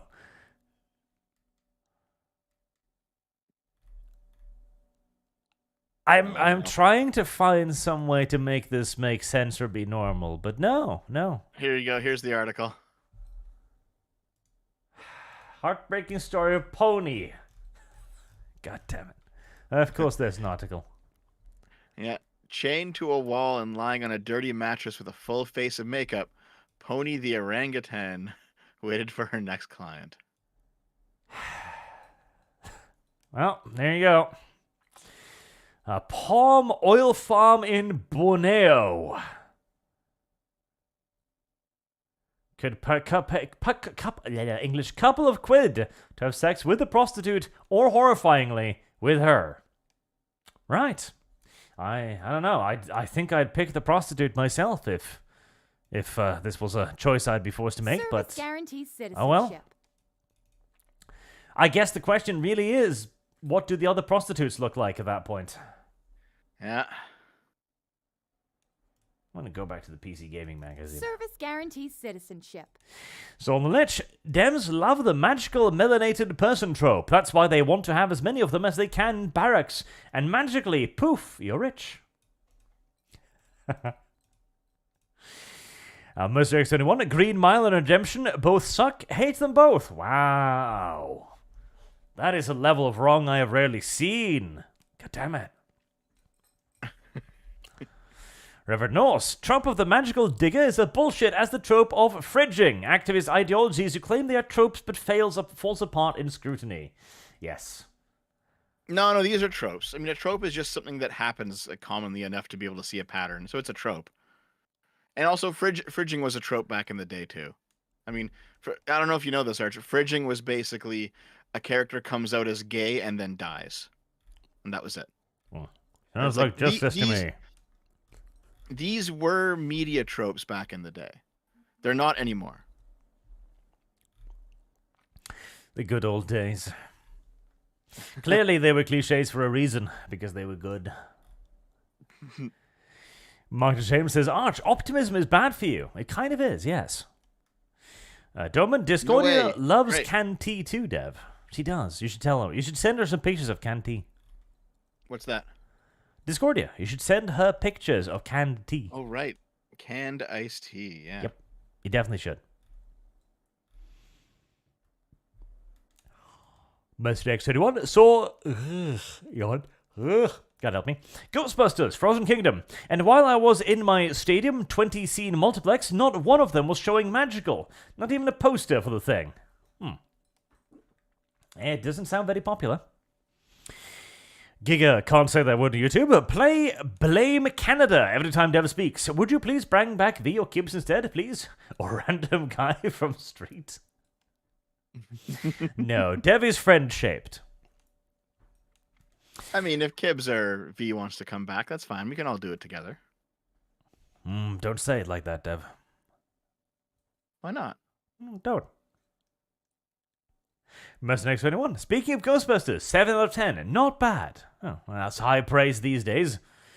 And Mercenary X21 also says, Ghostbuster has some flaws, but watchable like Saturday morning. I mean, I've heard worse. Is it like the Saturday morning Ghostbusters cartoon, then? Maybe. Hope so. Zidikai, you'll gotta check out Frank Edwards' Yakub, the father of the White Devil race. Funniest shit I've read in a long time. It does sound like it would be amusing. Antelope, the Swahili? Oh, African empires. Swahili. Mercenary X21. Mr. Metica did a better rundown on Yakub. Did he, Dev? Did you fail me? Probably, because I did it on the fly. Oh. Why were you not prepared?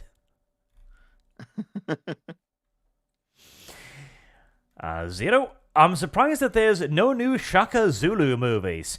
Well... Service guarantees citizenship. I don't know, honestly. Like, Shaka Zulu is a great subject for entertainment, and yet we've had, like, one decent TV series, and that's it. He just doesn't get covered much. Well, it is because they don't actually want to make movies of black historical figures. They just want to blackwash white historical figures. That does seem to be the case. I would recommend, by the way, the Shaka Zulu television series made in South Africa. I think it's literally just called Shaka or something. Shaka? No, I think it's literally called Shaka, as far as I can tell. Service guarantees citizenship. Possibly, yes. Good television series. Old, a bit dated, a pinch, but very watchable still to this day, and it's pretty much one of the only ones surrounding him. Frog Jupiter, did you hear about the illegal being armed? This sounds like a deviant thing. Have you been arming illegal stuff? What are we talking about specifically? Like, what illegal? I don't know. That's all I said. Did you hear about the illegal being armed? Nope.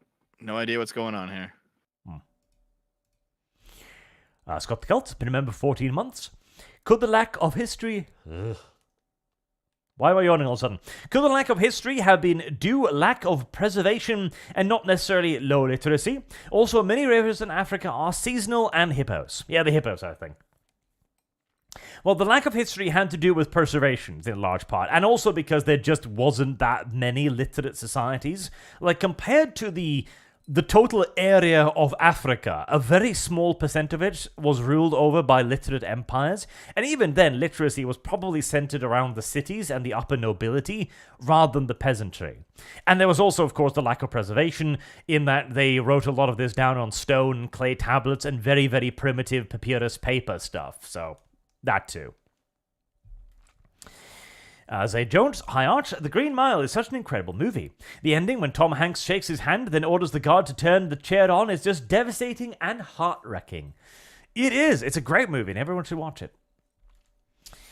Wolf Spain, we also have the argument that humanity is a lot older than we thought, an extra 200,000 years, so we don't know how many times humanity has rose and fell. Really? An extra 200,000 years? Mark Shame, Dev, next time you visit the US, go through the southern border with no passport. You get free money, car, squatter rights, gun rights. US citizens get headshot by the ATF. Oh. That's probably a good idea, Dev. You should fly to Mexico first and then get into the US. I don't want to get killed by the cartel. Don't worry, Boog will protect you. Boog says you still haven't tamed the urban chimpanzees. Oh, I don't know what you could possibly be referring to there, Boog. I have no idea. No idea. Listen, Boog would just throw me into the bus, and we all know it. I want to deny it, but probably yes. You can't deny it, Arch. His kind are untrustworthy. Oh, Dev. I was just going to point out that Boog might be untrustworthy, and now you bring it to the whole people. Damn. Way to make it a racial thing. Guarantees citizenship. Warturk Fine says, you might be right about the zebras, Dev, but that loser mindset is why Africa have no explanation for why wood taming zebras failed. That's true. Like the taming zebras are citizenship. not a problem. They're perfectly tameable. They just didn't have the correct mindset. Mr. Bulb 7370, have either of you been paying attention to Haiti? No, because that seems like a racial war crime in the offing right there. Yeah, Haiti with the fucking cannibalism. And apparently there's like migrants coming across the ocean to try to land in Florida. Of course. Yeah, so listen, okay? Chat, real quick. It's time for me to rile up the chat for today, Arch, okay? Listen. All the dumb fuck anarchists who are out here going, Dev's a statist, the government's evil, fucking statist. Listen, Haiti's government is gone. And you know what rules Haiti now? A whole bunch of fucking street gangs that are actually eating each other. Arch, I'm sure you've seen that video of the guy who's like grilling up one of his street gang enemies on a fire and just eating him. I have seen that, yes. Yeah. So listen, that's what happens without a state, okay? I'm not going to sit here and say that all states are amazing. They're clearly not. But anarchy is far fucking worse. But if you do not eat your enemies, how will you absorb their powers? Like the Highlander or like Mega Man or something. Lucky Loser 102. Dev, I was the super chat about your Discord last time. It's just not the way to treat your audience to have them pretend to be happy in a literal second-tier Discord channel where they can't post images, etc., and hope that at some point a mod will notice. And grant them the mercy of letting them in the actual Discord. That just blows. Why would someone do that instead of being in any other server? At least have the guts to call it a Patreon-only server. Sucks to be you, pleb. See, I have a 24-hour cooldown room on my server, but I just let people in after 24 hours.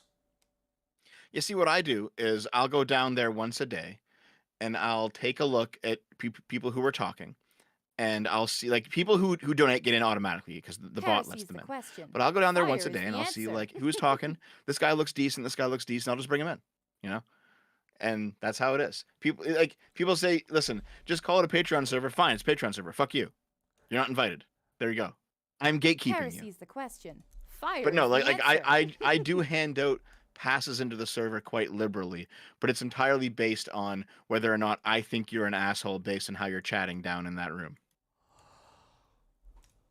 And also, if you complain Service about it, guarantees then I'm definitely citizenship. not letting you in. Dev quite enjoys playing God. Yes. NW Balls. Cracked was awesome for a time. They even had a YouTube with a bunch of fun skits. Then Trump derangement syndrome ruined them. It happens. March same. Hopefully the GDC follows the footsteps of E3. Did you see the scream at GDC? Oh, I did. They're just screaming for no reason on the lawn. Oh man, that was fun to see. Let's see. Wait, did you not see it? I'm trying to find it now for Service chat. guarantees citizenship. Oh, I thought you were asking me if I had seen it. Hold on. Yes. Yes, I have. GDC. Scream. I'm trying to find it for chat. I think there's an Service article. guarantees citizenship. There's a picture of them. Oh no, the tweet's in the article. Yeah. Watch a bunch of game developers screaming in a public park to protest the state of the industry. Yep. That is a thing that actually happened. Let me see. Is the tweet in here? The tweet isn't in here. In mine it is. I posted in the link channel. Right. This is so patently cringe, chat, that you're going to have to. You're going to have to see it. There you go, chat. Prepare your little ears.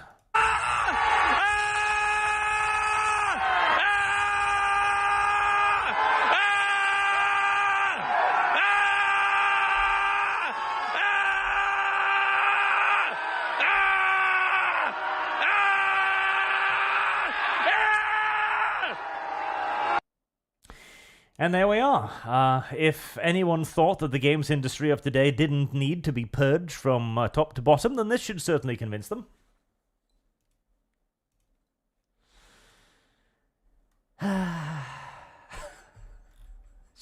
It's one of those things where like their industry is collapsing.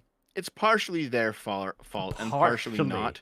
Partially, Deb. Partially. No, it is partially not their fault. But here's the thing.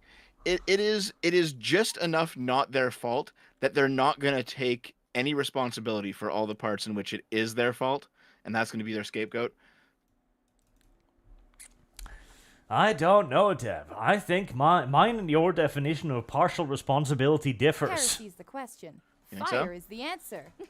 I think so. I think these people have picked up the gun, loaded it manually, bullet by bullet, cocked the weapon, put it to their neck, and pulled the trigger repeatedly.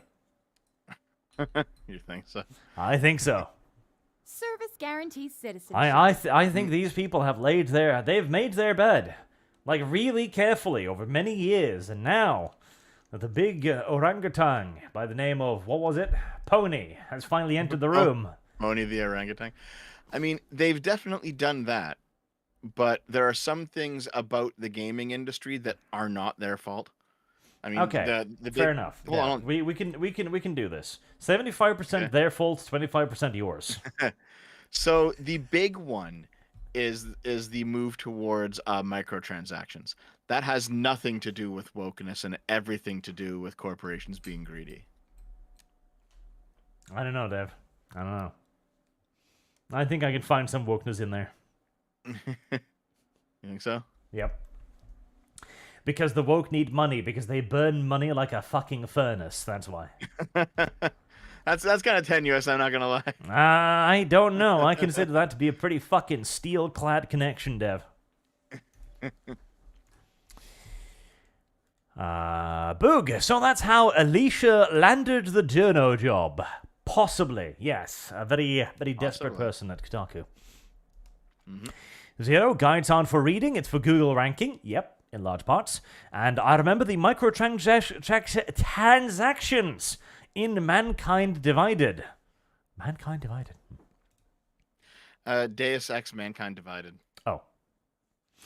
Barbarians are us, games journalism, making English, God help me. Games journalists making stuff up for views? Now I heard it all. Next you tell me that Games Workshop is unethical. Yes, that too. Sujard, I'll be BlackRock, back in a or second. Vanguard buys Kotaku. I gotta go to the washroom. I'll be back in a second. Yeah, have fun pooping. Dreyfy, doesn't help that a lot of gaming journalists not only don't seem to like games, but also suck at them. Put that up against an average YouTube reviewer. Absolutely. A bad competitive market. Ranji, I watch your Andy and Lele stuff, Archley. Well, there you go. Now just copy yourself 10,000 Heresy's the times. question. Fire is the answer. Actually, 20,000 times. And we'll have my average video. Rending Terror. Public service announcement. A couple of months ago, a year ago, Odyssey Library was sued and bought by pro-ADL people to tackle Heresy's the antisemitism. question. Do not Fire is use the it. answer. Good to know. But thank you nevertheless, Ranky, for watching the Andy and Lele one. They're a lot of fun to make. I'm sitting there grinning the entire time. Even though it is so obvious I am such a worse voice actor than Pancake. It's not even funny. But at the same time, I'm like, this is funny to me. I enjoy this. This is my hobby now. And I'm going to enforce my hobby upon all of you. I'm going to make it pop up in your fucking sub box. Like, here, you don't care, but you know what? I have fun. Heresy's the question. Fire is the answer. Marksman of 117B. In Chechnya, tensions are rising with Muslims. And then the sun rose. But a shame, now they've thought a three-way war is possible because of Game of Thrones scenario of the three-way wizard duel. Oh, don't worry. Three-ways are quite common. Most next anyone, a corrupt judge can reject anything on standing. That is true, but as we know from the state, judges cannot be corrupt. It says so right there in the bylaws. Second Fleet Actual. Hey Dev, when do I as an American voter not having standing when there is an election an issue with voting for my POTUS? Only a totalitarian or an idiot would disagree with my having standing. Yes, Dev. Bad Dev. Reverend Norse, if you're going to start purging, do actually save those streams and videos on Rumble, some other site. Some of us are still pissed that you have a memory hold all stuff like Mordheim Skaven playthrough. Well, they're supposed to be automatically uploading to Rumble. Supposed to. So, I mean, they should be there. Should. Let's see. Oh, God, the fucking... The back end of that. Why? Okay, yes. Right, so this is the Rumble channel, which I'm going to have to start linking in the description of videos, I think. And it looks like it's got everything. Sometimes it manages to delete the thumbnail. I don't know why it does that. Sometimes it makes tiny, like, 12-second snippets. I don't know why it does that either. But everything is supposed to be here. The only problem is, like, it doesn't have, like, playlists. It doesn't have stuff. And it is really difficult to search anything on it effectively. Like, if I just try it, Rogue Trader 40K, if I try to search that, does it actually give me... yeah, sort of, but not really. What if I try to search it on the channel? Is there isn't a search option on the channel, is there? Oh, God help me. Oh, Jesus, is there not? Sweet baby Jesus. Nope, there isn't. Okay, well, there you go. That's Rumble for you. That is fucking Rumble for you. Oh, God. They're so lazy. They're so lazy. Oh, Rumble, you disgusting dog. I swear to God. Service guarantees citizenship. Rumble just needs to fucking get a grip. That's what they need to do. They just need to get a fucking grip. That is what they need to do. And they just don't seem very interested in doing it, which is unfortunate for everyone involved. Those 12-second snippets, are they like clips that people have clipped out of streams?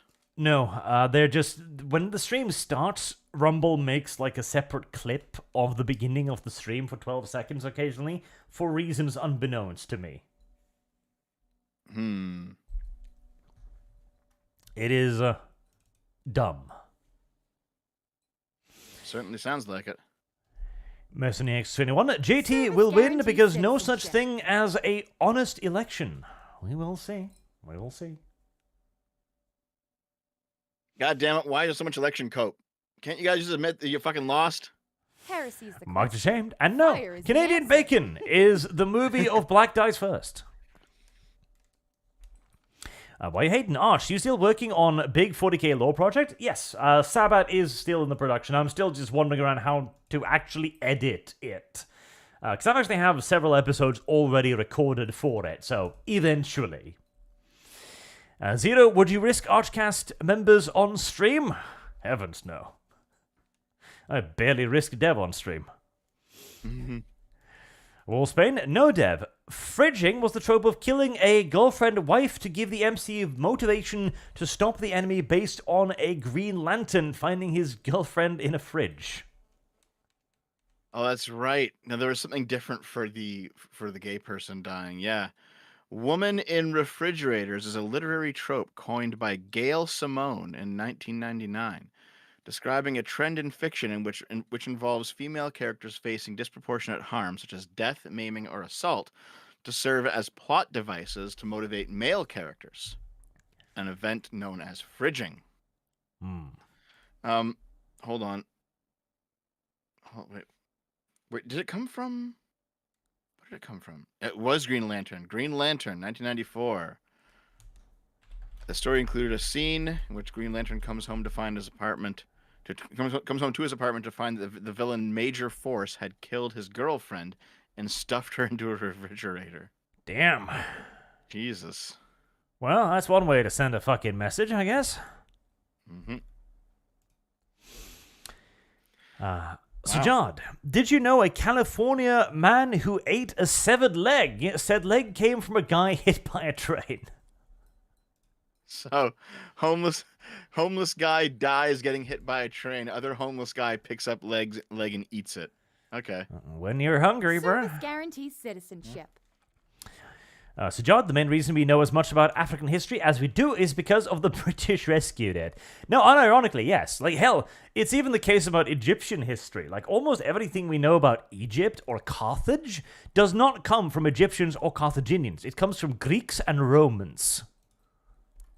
I recall recently there was some British museum decided to give some artifacts back to an African country as reparations, right? You know, we're going to reverse the colonialism, so they give it back, and it goes back to the country, and it's immediately sold off for a shit ton of money. Of course. Oh, okay. Yeah, no, only we can be trusted with this stuff. We're going to have to keep it. Simple as... Like, I'm sorry if you don't like it, Africa, but it's safer over here. We'll take care of your history for you. Don't worry. Most 61, I will take the 30 kibs over Commie Dev, because all comics get the free helicopter ride to the magical land of their dreams. Furries I can live with. Would you like to become a furry, Dev? I'm not a commie, sorry. But what about a furry? Oh my god, hold on. There's a website called Women in Refrigerators. Someone's just been compiling on this GeoCities ass website. Someone's just been compiling all of the comic characters who are women who have been hurt to motivate a male character. This is a pretty long list, not gonna lie. Well, putting them in fridges sound like a good idea to me. You don't want them to spoil.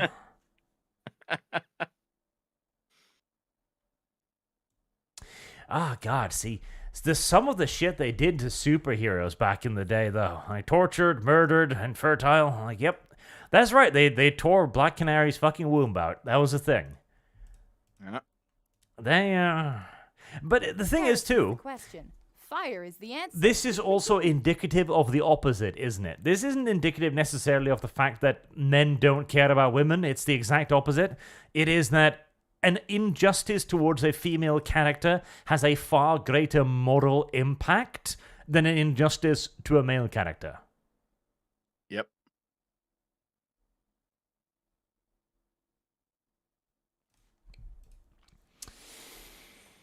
Sujad says, the main reason we know as much about Spider Pig 34543, that Shaka Zulu miniseries was great. It was great. I liked it. Reverend Knowles, Dev's wrong on tropes and fridging in particular. Dev, you have been owned and exposed. What is your response? Yes. I need to find out what that I gotta find out what the gay version was. I'm surprised you don't know, out of hand. Let me see here. You have failed your people. Marked ashamed. Illinois judge said undocumented migrants carrying guns is constitutionally protected. Really? Really now? I mean, sort of, I guess. Meantime, a U.S. airport controller got killed by ATF. I mean, you know, the U.S. Extending the right to carry guns to illegal immigrants is... Heresy's the question. Fire is the answer. kind of based in a way, I guess. Sort of. Boog, protecting Dev depends on his opinions on Dragon Ball. Okay, Dev, so. Your life depends on it. Your existence as a Colombian, I don't know, victim? Hostage? Would there be value in you as a hostage? So, I did grow up liking Dragon Ball, yeah. I didn't really like Dragon Ball Z after the Cell saga. The Buu saga was kind of lame. Didn't really like Dragon Ball GT. But everything from the start of Dragon Ball up to the end of the Cell saga was actually really good. All right, well, I guess we'll see whether or not that's enough for Boog to protect you then. Did you watch Dragon Ball, Arch? No. Really? Why not? Because it doesn't air over here. You're missing out, man. It was good. Dragon Ball was awesome. Marked ashamed. TikTok squatter rights video how to steal houses. They did change the law around that, but yes, that did happen. A squatter did actually manage to get a house given over to him from the original owner. Let's next one. We already got cannibals in Wasco County. Video of it. CO. Is there a video of it? Oh. California, I'm guessing. Boog, no Dev, that's what happens with melanin supremacy. Melanin supremacy. Okay, I looked it up. So, I couldn't find the actual term, but there is a TV tropes page called Bury Your Gays, where the idea is that if you have a character that's going to go through several life dramas, especially if they're a heroic character, what are they going to do?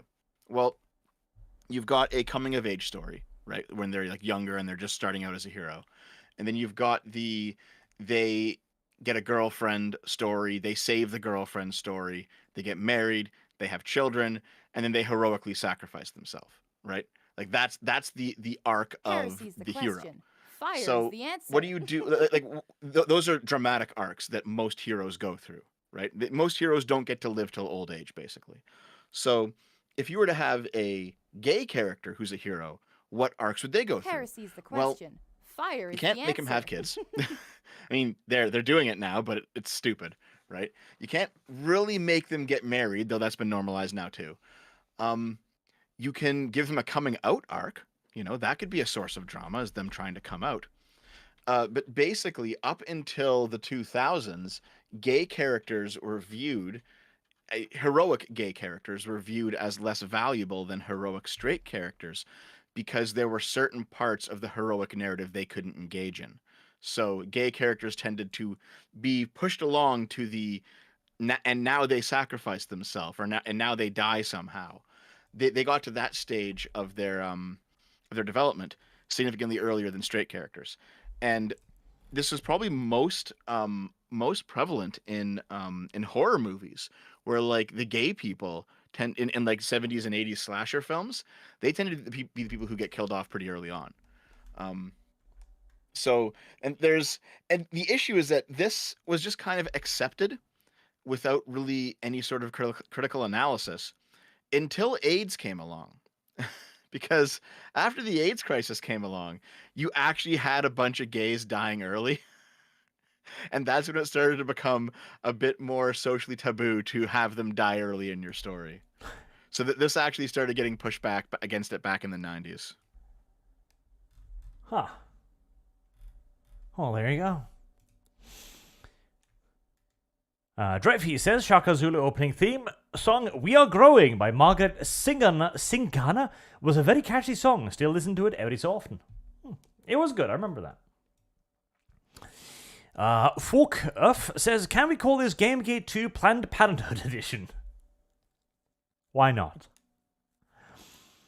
The Sober Viking. Okay, hold on. I gotta jump in here regarding abortion real quick. Okay, Go on. So, here I'll give you guys a bit of a sneak preview.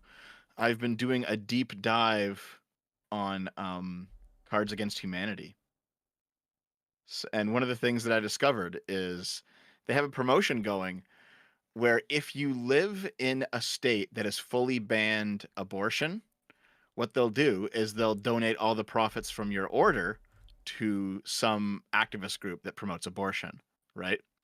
And if you click "I'm pro-life" on that on the page, and it will actually increase your order by $5. Really? Yeah. And I mean, like, that's pretty funny. I can see why people would object to it, but that's actually pretty funny. Like, I can laugh at that. But yeah, that's one little tidbit. Dev has a weird sense of humor. Attack Dev.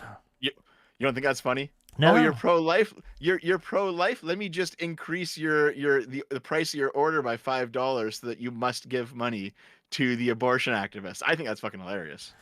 I would call that illegal, Dev. I would call that a hate crime, Dev. Oh, it's definitely illegal. I don't know if it's a hate Definitely. crime, but it's definitely illegal. But I it's think still somebody fucking should funny. be sued. It's still fucking funny. I think somebody should lose a lot more money than they've ever donated. Perhaps they should, but I'm still gonna laugh. The Sober Viking says they are quite literally screaming like babies over not getting their way. They are. They are bad people. No one. What did happen to V anyway? I missed the squeaker Romanian on these streams. Oh, he was only signed up for like a year as a favor, basically, because he is far too busy to be up all night.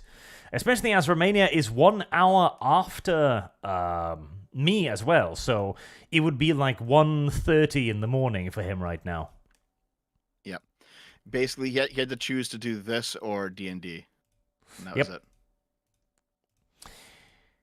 Mercenary, you have to manually upload. YouTube is blocking Rumble. Yes. Well, it was actually the other way around. YouTube, Rumble made basically a how do I put it? Like a ultimatum where you have to upload to Rumble and then they syndicalize to YouTube. And it's like, that's not going to happen, Rumble. You are not more important than YouTube. I'm sorry. Simple as. You're going to have to put in a lot more work before I start privileging you over YouTube. I would love to privilege them over YouTube. That would be great, but again, they're going to need to do a lot more work before we arrive at that point.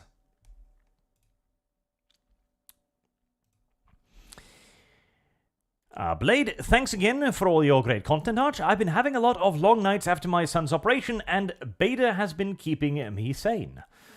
Well, thank you very much for watching, and I'm happy to help. Sian Ben, make Arch read all Higurashi Umineko visual novels. Don't wanna. You should, actually. They're good. Weird. In the Eye of Terror if the Eye of Terror was closed, would the Imperium tech still work? When the rift widened, machine spirits grow? Would Imperial tech still work? Well, depends on how real the machine spirit is, I suppose. If it is a warp entity, then no. If it isn't, then yes. And the machine spirit was around even when the Eye of Terror was small during the Horus Heresy, so probably. Artemis Fowl says, did I miss Dev simping for Trout? We didn't actually get to that. Dev was trying to craft drama. He told me about the drama he was trying so desperately to craft, but it was never brought up. Wait, what drama? Which one this time? There's so many of them nowadays. You, simping for Kraut. Oh. Yeah, but he was correct in the end. See, Artemis, I told you. That was weird. Yeah, Kraut's a good boy, turns out. Boog says, Nev, this is your one and only chance to redeem yourself. Did you start watching Dragon Ball or Dragon Ball Z? There is only one right answer. I started with Harrison's the Dragon question. Ball, Fire but I is the didn't really answer. get into it until Z, to be honest. Mm. I think you're going to be left to the cartels, Dev. Maybe. I think so. I mean, I did that video on Akira Toriyama. People seem to like it. Even though I think I made a few mistakes in it, but people seem to like it. That's the next one. I had a hate crime done to me. I am suing for $100,000. Good. I hope you win. Yeah, see, I'm very certain that what Cards Against Humanity did with the whole $5 more if you're pro-life thing, like that sounds like it's illegal. It's got to be fucking illegal somehow. But it is funny. I do hope it destroys their company, but it is fucking funny. I do hope it destroys their company. True. And Alex Adams, yes, Higurashi playthrough now. Oh my god, Higurashi's actually really good. It's actually really, really good. We'll see about that. And I think there's a modern version of it, in fact. Hold on. I think there was. I Here's- think I remember hearing something about remastering or something. Yeah, do you know what this game is, right? Yes, I do know. Okay, so this is not anything new to you then. No, you won't be able to shock me with it, unfortunately. Oh, have you played it before? Or? I watched the anime of it. It was one of the first animes I Service watched, and that was an guarantee interesting. Really? Oh yeah, my introduction to anime was Higurashi and fucking Elfen Lied. Oh my fucking god, dude. Yep. It was a steep hill to climb, but I did it. So here's the thing, right? I mean, can I find it? Because it was adapted into an anime, yeah, but it was made as like I think a late '90s or early 2000s visual novel, Yes. and the original art style is like grotesque. Like, look at this. Original art style. The artist is just the artist is known for making just ridiculously huge Heresy's hands, the question. Fire is the answer. like comically big hands on all of their characters for some reason. Oh yes, like this was before we knew what drawing was, basically. Yeah, but I think there is a recent re-release of it that has like Heresy's the more question. modern art. Fire is the answer. And it looks more professional. Yeah, here we go. Yeah, here's the re-release.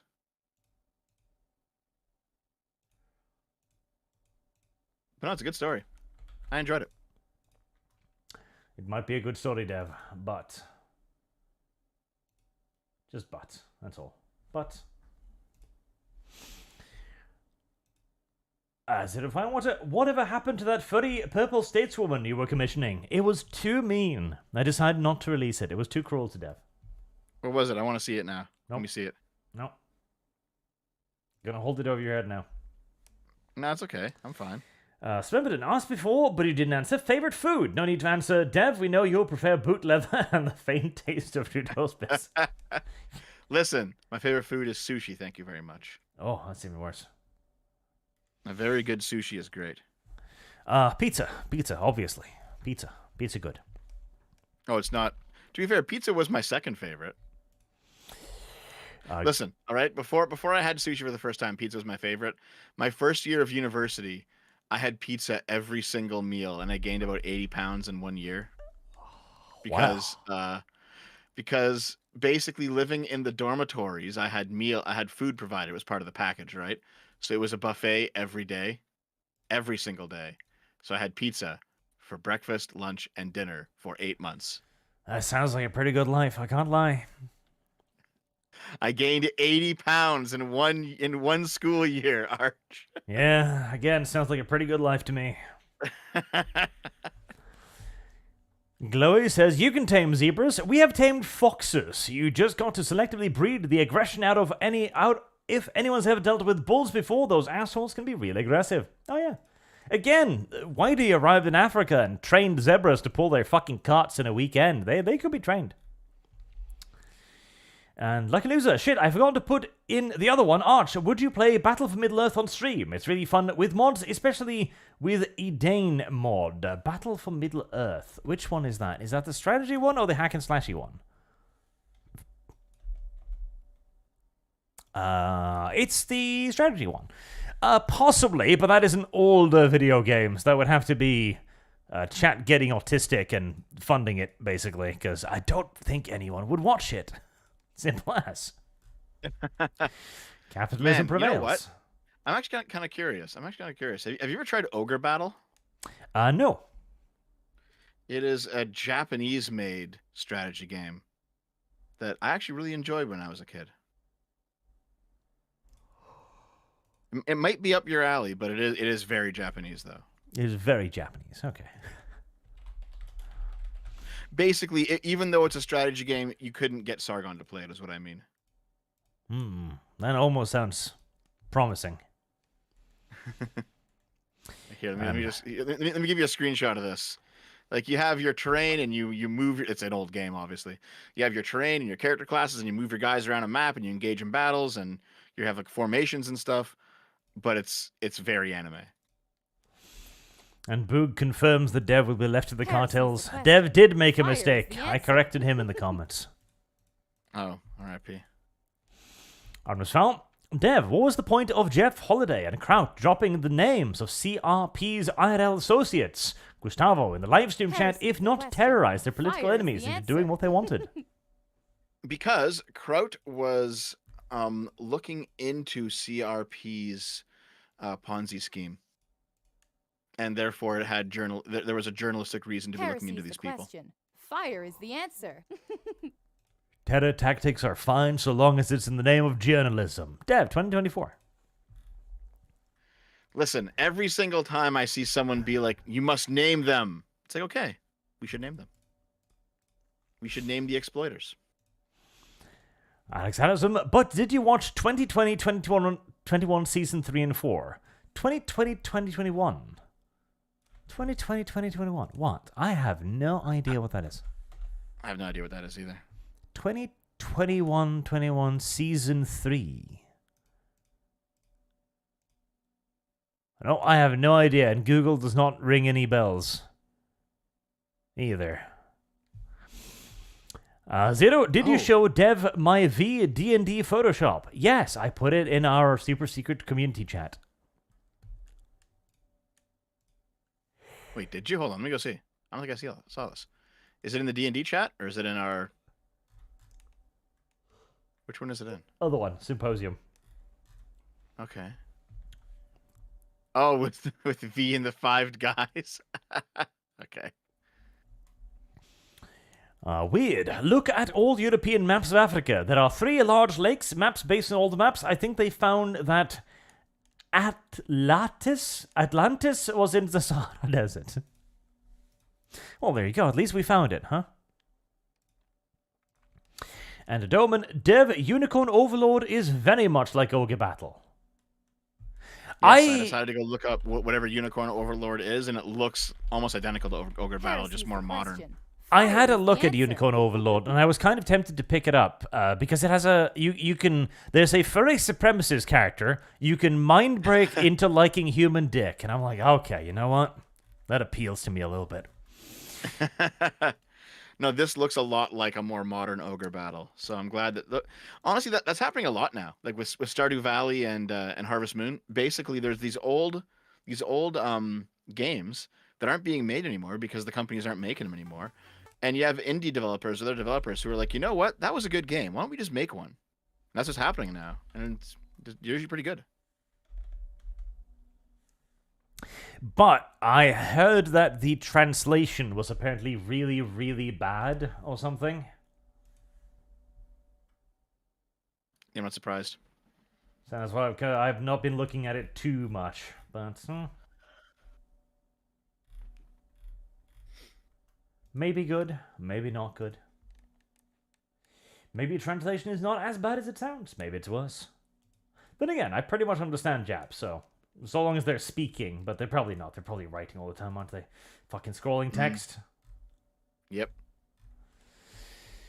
Sigh.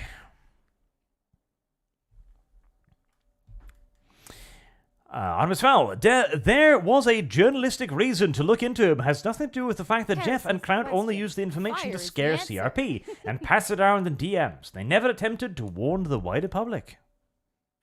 Can't speak to Jeff, and frankly, I don't like Jeff, and I don't think he likes me that much. I am fairly certain that Kraut basically left the internet before he could actually do the expose. And frankly, I don't mind the whole let's expose somebody who's doing a Ponzi scheme thing, because we did that sort of stuff during Gamergate. We sniffed out people who were doing bad things, and we said, here they are. We named and shamed them. And it's happening right now with Sweet Baby Inc. too. I don't mind that shit.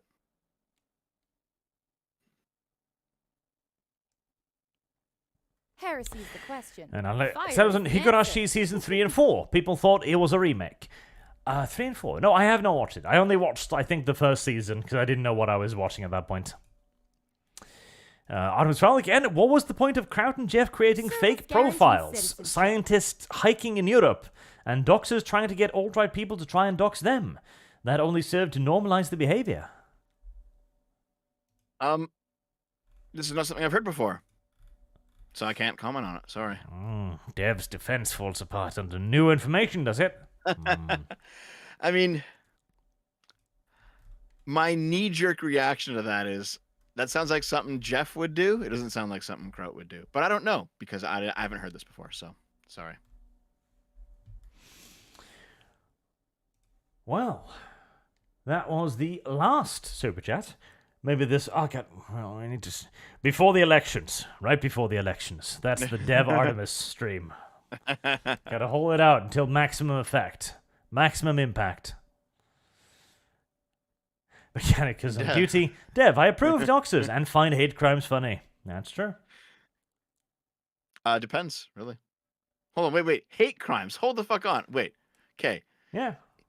The UK would classify us joking about race as a hate crime, and of course it's funny. So, Yeah. I don't know exactly what you mean there.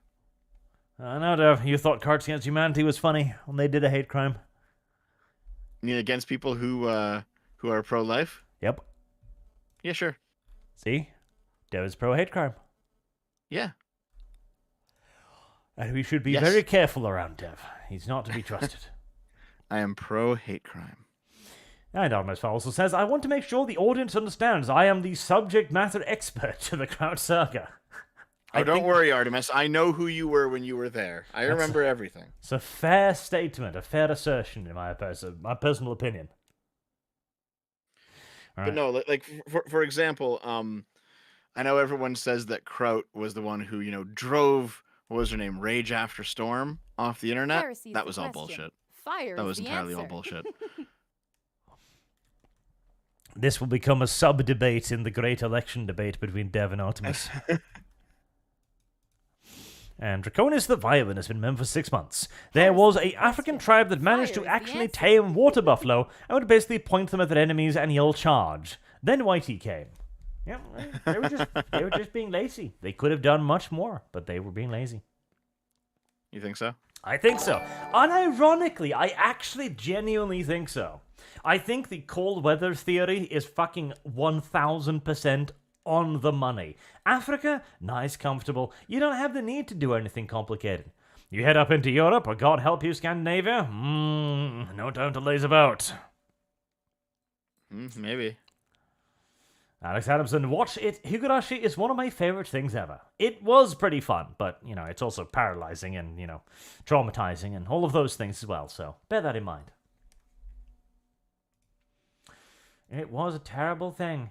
But compared to Elfin Lied, it wasn't that bad. Elfin Lied was worse. Man, Elfin Lied had a 12-year-old girl getting raped? Oh yeah, and that was only the beginning. I mean, the rape was probably a day off at that point, honestly, considering the experiments they did to them. Holy shit. Yep. And Glow in the Dark, I want Justin Trudeau to win because it's funny. It would further hammer home my points against Dev. That is true. Mm-hmm. Do you have a stream today, Dev? I can't see you. Nope, not today. No streaming today this time. Who's currently online? Is Kibbs online? Who else is online? Kibbs is enemy of state. Is he? Let's Kibbs see. is enemy of Of state. everyone I'm following, who's streaming right now? Kibbs is. Mahler is. Tomo and Rosa are. Not many people, to be honest. It's a quiet night tonight. And quiet nights tonight. Yeah. Only enemies of the state. Heresy's the question. Hello, Fire Miss is the Fowl. answer. Elfin Lead was great. Bando fight was funny. Elfin Lead was great. I liked Elfin Lead. Man, back when we were an anime review channel in 2009, we did Elfin Lead as an anime review. Like in the AVGN style that was common back then. And I don't remember anything about the show anymore. I just remember it was entirely fucked up. It was very fucked up. But we did a whole ass video on it. Tremendously so. Yeah, that's right. So yeah, Bando, he lost his arm. He had like a robot arm at one point, and then Service like he guarantees had citizenship. a handgun that was big enough to fire rifle rounds. Like it was specially made for his arm. And then it ended up like breaking his arm. Do you remember this Heresy's shit? the question. Fire is the answer. Not that part, no. I remember it. I remember that part.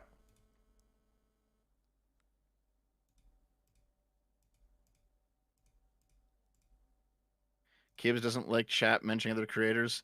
Got put in timeout without knowing that as a rule. I like Kibbs, but I think he goes a bit too far with that one specific rule sometimes. Like it's a good rule. Like if someone's just constantly talking about somebody else, like I get it, but sometimes he's a bit too heavy-handed with that one. Kibbs is a VTuber girl. VTubers never allow you to talk about other people in their chat because girls are easily jealous.